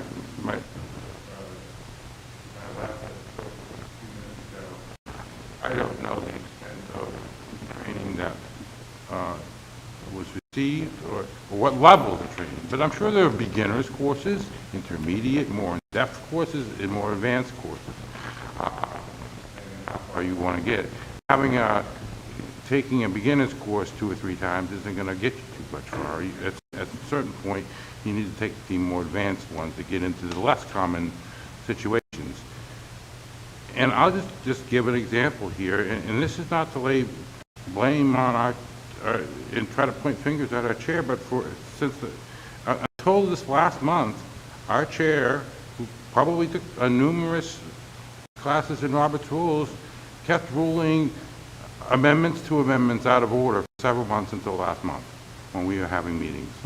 And now we just learned at our last regular board meeting that, no, that was improper. So I think we all could use some more education. You know, nobody's, I mean, I don't know, I've looked at the book, it's kind of small print for me, you know. But, I mean, and I try to read it to the best of my ability, but, you know, hearing it and contextualizing it and hearing it from an instructor who's going to be there to answer your questions. I mean, I think that's good for all of us. And maybe we're all a little bit different levels, but, and I'm not saying you don't know more than me, that certain people don't know more than me, but I think we all need to get to a point of I think we may not all need to be parliamentarians, but we need to be pretty good at it, because this is our job. So. Mr. Wildebohr and then Ms. Barnhart? I was just going to make a recommendation. You know, maybe we should, one, I think we should all hear from the same person. Tanis is a great opportunity. But I mean, in that, one thing we could do is we could all, including we could invite our attorneys to come and hear from her. And if they choose to come, you know, I don't think we should require anybody to come, but I mean, it never hurts to go back to class and hear it one more time. So. Ms. Barnhart? Thank you, Madam Chair. I'm not opposed to either part of the divided motion on the floor. I would say I think that oftentimes the frustration comes out of the passion for the content of different things that we discuss, and so I don't think it's necessarily so much the process of Robert's Rules, because Robert's Rules is trying to govern the process so that we're understanding the flow of how things are going. I believe that all of us have made mistakes on things, but the reality is the reason why it's set in place is so that we can have a functioning meeting. And I know whenever the policy committee was handed to me, whenever it was hours upon hours of meetings, and so just really to have a flow and a consistent process for it was helpful. So I had no opposed to this, so I'm going to say without a question. Okay, so there is a call the question that doesn't require a second, or does it? Call the question. It does, so I'll second it. So, this is to call the question. Right. Yes, well, no, well, this is to call the question, meaning we're stopping the discussion of the first part, which is for board members to get training. So, we're voting on ending discussion right now, not the motion, the original motion, voting on ending the discussion. All those in favor signify by saying aye. Aye. Opposed? That passes 7-0. So now the motion, the original motion was that all board members get training in Robert's Rules of Order, and I am going to have Ms. Bowie call the roll on that one. Ms. Justice? Yes. Dr. Merrick? Yes. Mr. Perry? Ms. Barnhart? Yes. Ms. Mason? Yes. Ms. Bradford? No. And Mr. Wildebohr? Yes. All right, that passes 6-0. We have a second part to that. I'm sorry. I can't count. I'm sorry. Mathing is hard. So then we have the second part. The split motion was to have our attorneys get trained to become parliamentarians within 6 months. That was Mr. Perry's motion. So, Ms. Bradford. If you Google what it takes to become certified as a parliamentarian, it's a very lengthy process. And there's exams and so on.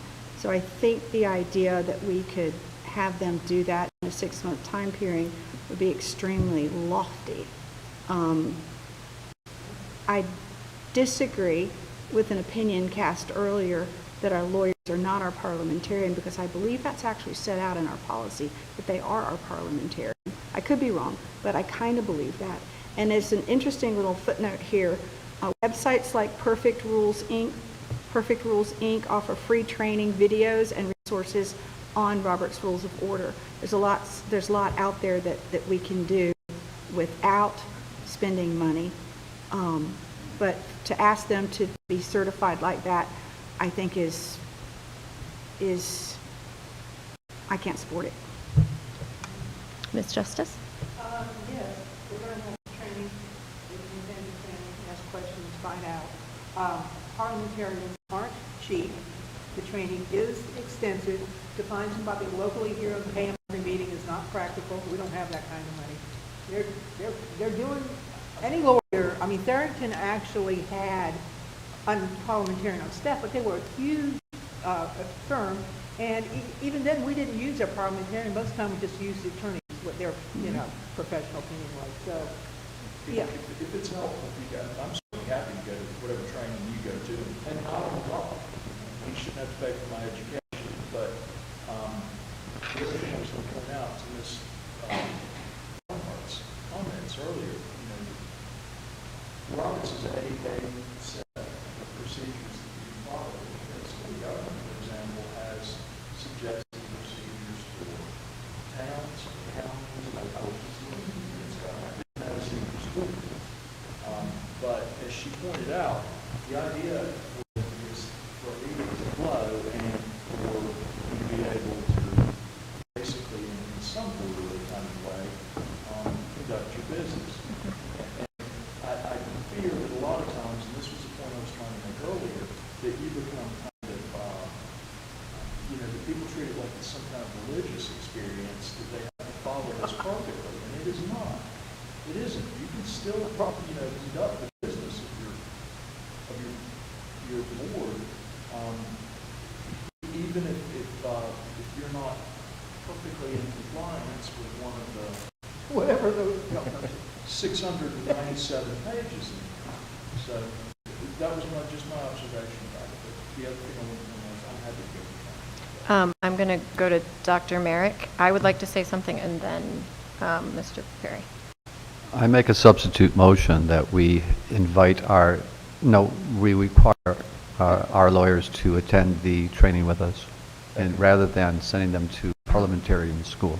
I second that. I already seconded. He already did. Mr. Wildebohr already got it. He was ahead. So now we need to. I'd like to discuss that. We will need to vote on whether that is a substitute motion or not.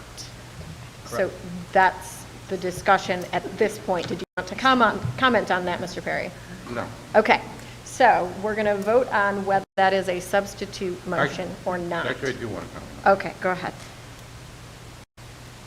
So what my motion was to say that they become certified parliamentarians within 6 months.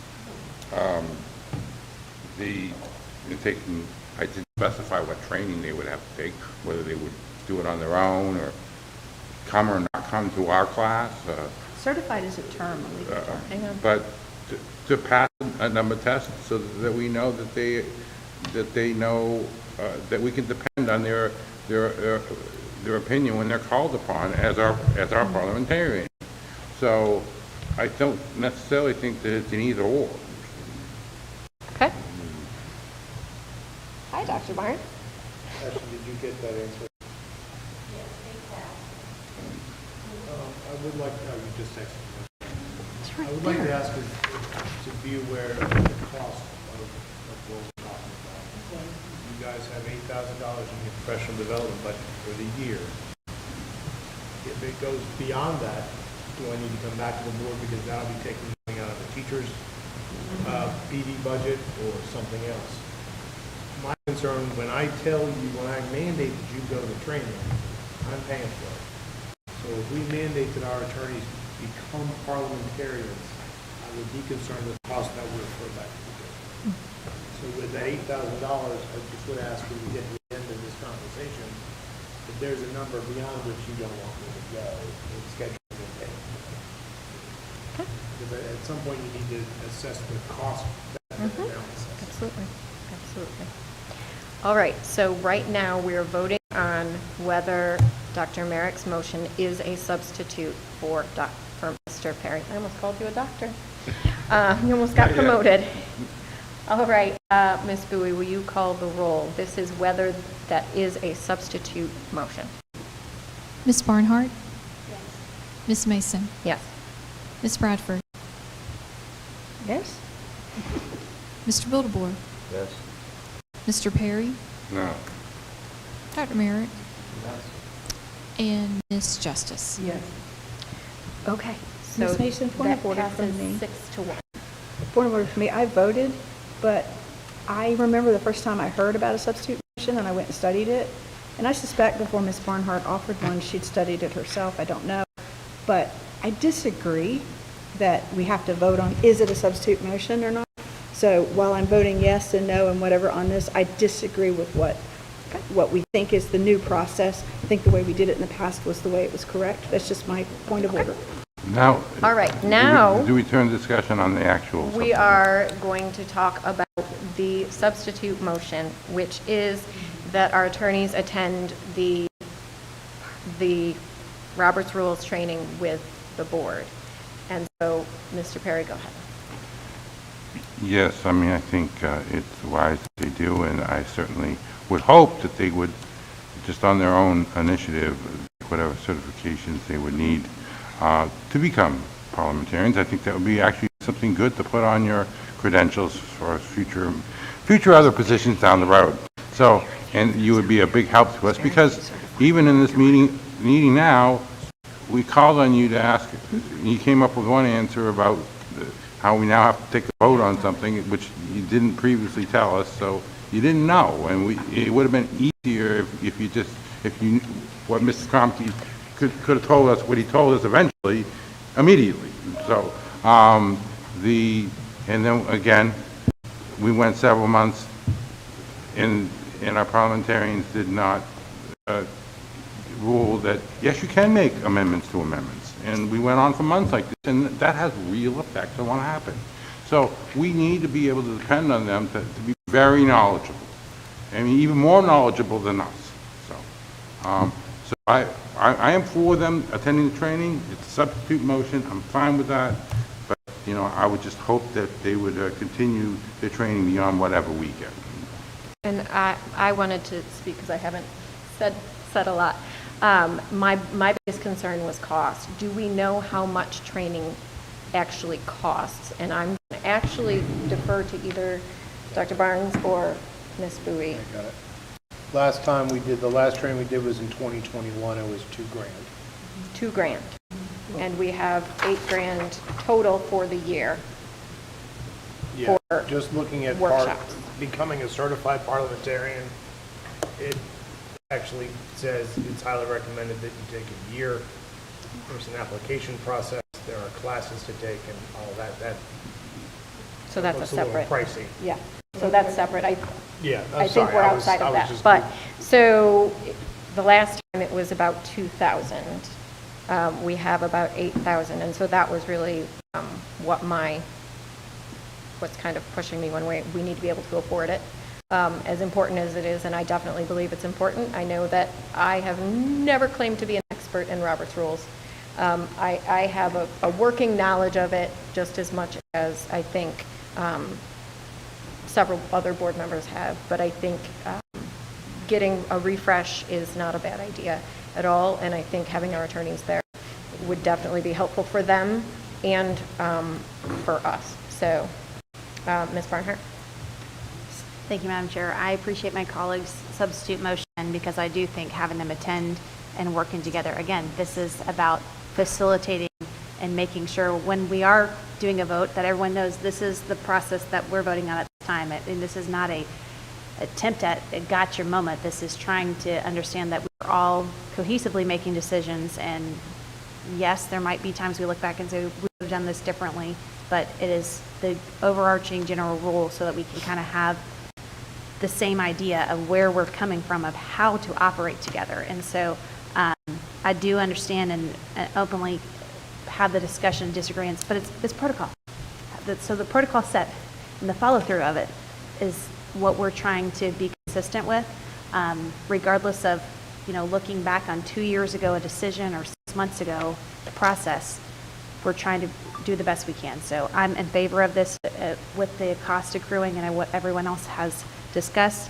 I do have concerns with that. I think that us all coming together, board and attorneys, to go through a training will be helpful in the process. All right. Ms. Bradford? I would ask that we check out the free options first.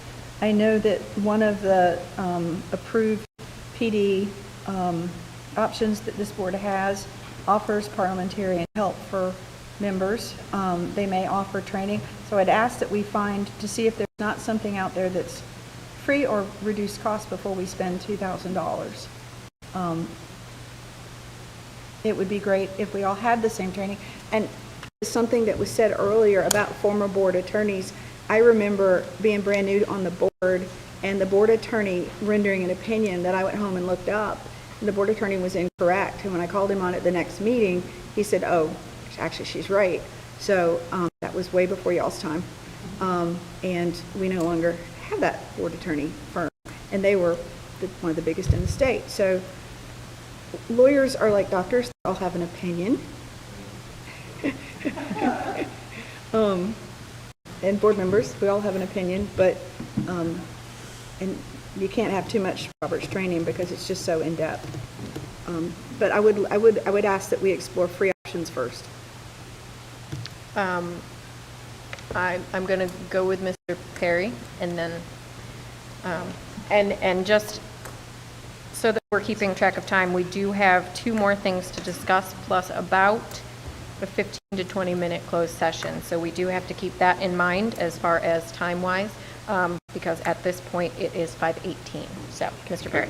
Quickly though, I just on a point of order before I make my comment. The point of order is, am I correct in saying, since we already voted for Part A, and Part A was for an on-site training, that we've already committed to that?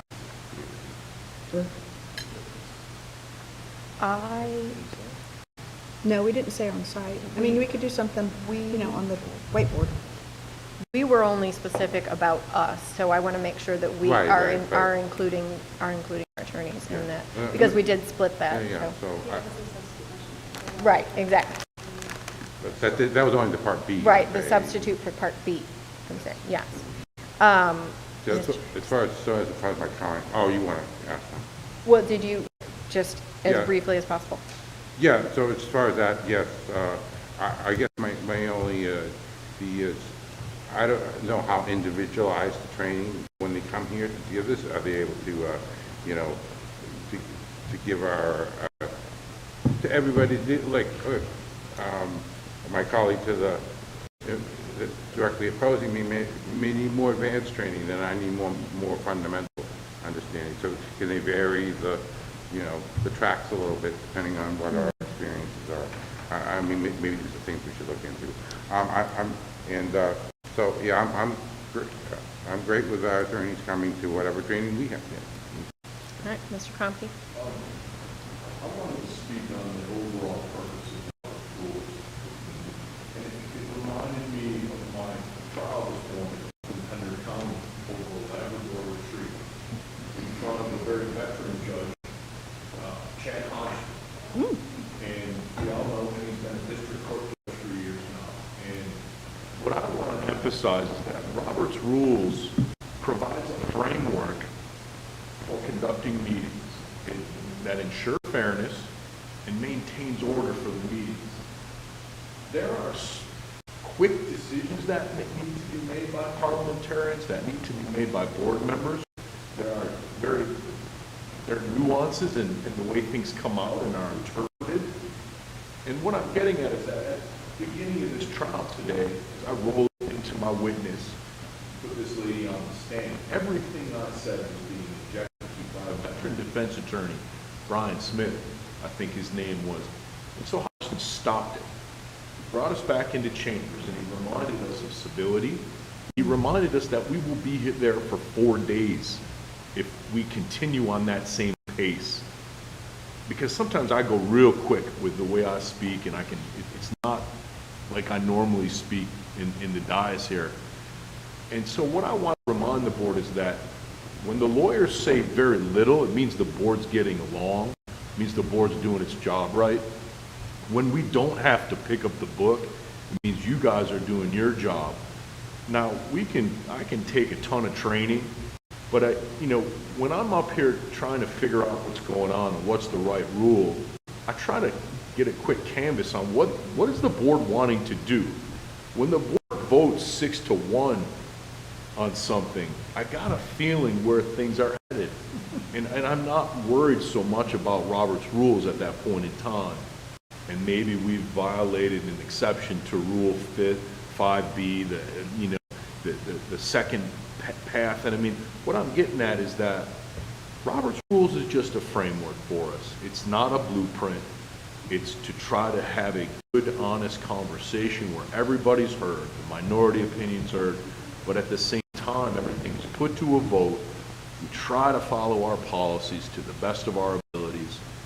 Now, we can take a ton of classes on that. We really can, and I'm all for it. I want you all to know that. I'm all for Norwood and I going to the same meetings and training that you go to. I'm with going to a free course. But there are instances where things are moving quickly because they have to move quickly because we're under the gun to get things done. And you're not going to sometimes get the right Robert Rules decision, but at the end, the board makes the right decision. And with all that said, I'm happy to go to this training, but I remind the board that these board meetings are probably only about 10% of what I'm doing for the school district right now. Most of my work is with Dr. Barnes and his team. I'm down in district court. We're doing a lot more than these Roberts rules. But if I want to emphasize, the less we do here in these meetings means the more you guys are functioning properly. And so I'm happy we'll look into this training. I hope it's free. I think we can find some free training. I think there probably are some parliamentarians we could bring in to help us get there to be a really good, highly functioning board. And I hope I'm required to go with you guys. I really do. I hope you all vote unanimously to do that. Forrest Blanchard did not go to that. Thank you. All right. With that, let's, unless anybody has some pressing anything. All right, so the substitute motion was to require the attorneys to come to the training that the board will be doing on Robert's Rules. I'm not going to do a roll. I'm going to do all those in favor signify by saying aye. Aye. Aye. Any opposed? That passes 7-0. It is 5:24. We do. They want to vote on that. They can't vote on that. You guys bring the pizza. So it is now. Limited discussion, 10 minutes on the agenda. So there. That That still would- doesn't get us out of here on time. If we have closed session for 15 minutes, it would. So I move that we have a 10-minute discussion for agenda review documents and 10 minutes for resolution. I make a motion to go into closed session now, and then see where we are on time. Second. Okay? Yeah, I'll take that. Okay. So there's a motion to go into closed session pursuant to all of the stated purposes online. And a second. All those in favor signify by saying aye. Aye. Aye. Any opposed? We are in closed. I'm leaving.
Domestic disputes?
Pro Tim one time. It was hell. If you had let me clicker, I would have been clicking.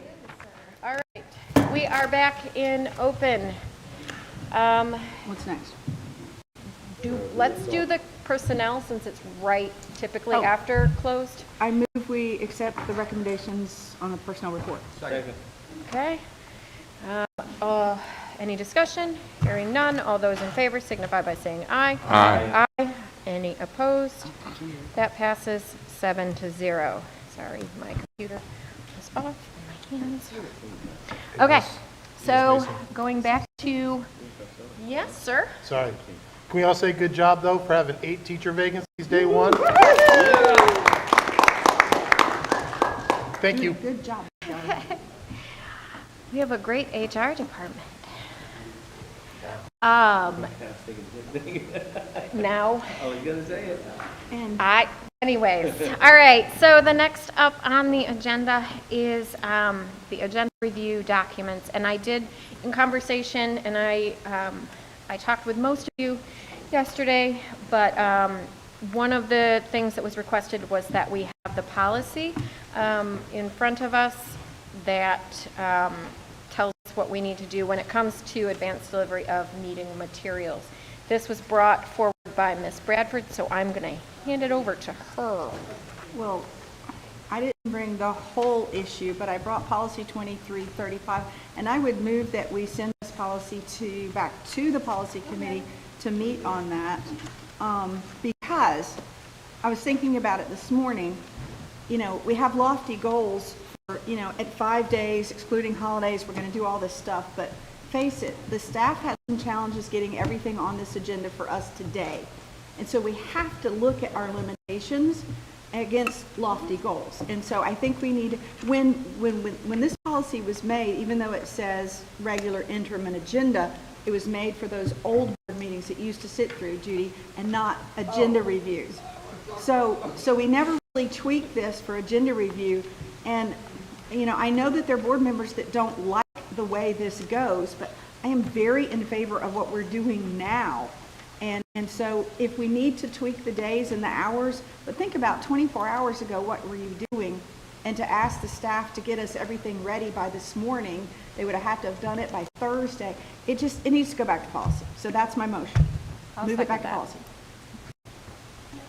Any discussion on setting this to policy? Mr. Perry and then Dr. Merritt. Be very quick. Yeah, I think that's great. I think there is a need for us to present at least an interim, a proposed agenda for the regular meeting, you know, so that when people look at our agenda review things, they can at least see what we're talking about. But I do see that there is work to be done and there's logistics to be done. So I think it's best to be sent back to policy. Okay, Dr. Merritt. What he said, I was going to say the exact same thing, so I'll stop. All right, Ms. Justice? Yeah, and Ms. Bradford was right. A little more condensed to it.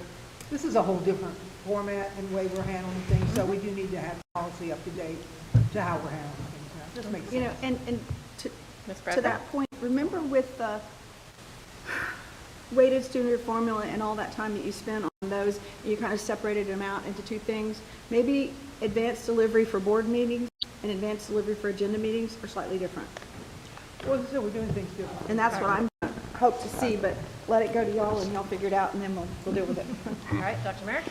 Yeah, sorry, I thought I had said the whole thing, but I don't think it's more work. I understand, I don't want to put more work on our staff, but if simply is filled out so that we can see it, then simply can be filled out. That's all. Okay. All right, so there is Ms. Barnhart. And I think there might also be some other policies too that we would need to, there was like a series of like 5 or 6 of them when we were trying to make sure that everybody had the same timing.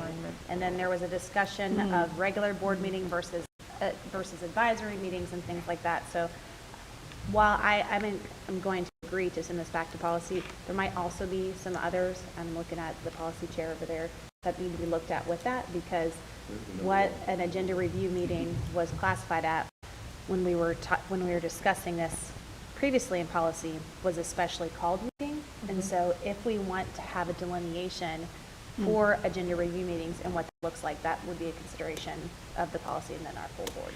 So I just want to bring that to attention. And I know that when this was requested of me, I picked this one specifically because it related directly, but you are correct.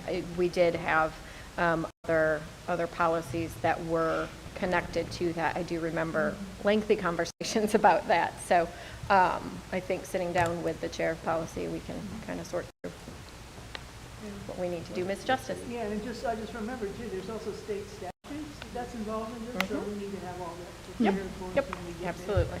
Yep. Yeah. All right, so there is a motion to send policy 2335 to policy committee. All those in favor signify by saying aye. Aye. Any opposed? That passes 7-0. So that was quick. Look at that. Good job, guys. All right, so last up is the resolution for firearm storage. That was Dr. Merrick. And before he goes, I would like to apologize to the board. This didn't get posted because I didn't send all of the document to our wonderful person who's not sitting back there until this morning. So my apologies. I take responsibility for that. So I'm very sorry that did not get there in the timely manner. That was my fault. Thank you, Madam Chair. And I also would apologize that I think we're sort of between systems. And the old system would have been that I would have sent it out because I was putting it, but I did put the whole thing into the thing, but I still should have sent the word. I finally did today after Crystal did. So, anyway, so here we are. We've only had a few cases of guns showing up in our public schools, and for this I am very grateful to the parents and the community who make it difficult for children to acquire firearms. And while there have only been a few occurrences, I think every parent and every student would like to reduce that number to 0. I have met with our district attorney, Jason Smith, as well as having conversations with our Sheriff, Ed McMahon, and Major Smith from the Sheriff's Command Team, as well as Ms. Varnum and Mr. Morgan. Everyone agrees on certain points. We want to prevent students bringing guns into our schools. We support the North Carolina state statutes that require guns be stored safely, and that reminding parents about the importance of following those laws has only positive effects. While we may not be able to prevent every case where a student brings a gun into school, if we can prevent even one occurrence, it's worth it. The DA has suggested recording a public service announcement that could be shared on our websites and our social medias, and that's all of us, the sheriff and the DA and everybody, that includes information about the law and how to obtain free gun locks. He has also recommended having support from multiple organizations like New Hanover County Schools and even the NRA to help parents understand that this isn't a partisan issue, it's a child safety issue. This resolution I'm asking our board to sign is proof of our support for the DA's public service announcement and our resolve to make our schools as safe as humanly possible. So I move for the adoption of the resolution. I'll second it. Oh, okay. Ms. Barnhart. So I was frustrated getting this document right before, so I've been trying to read it, and looking at the sentiment, I agree, and I was going to, it sounds like that our district attorney is already in favor of this. That is the correct assessment. So that was where I was going to ask with this, because what I didn't want for us as a school district is to step into a lane of somebody else if this is not in agreement of what is already.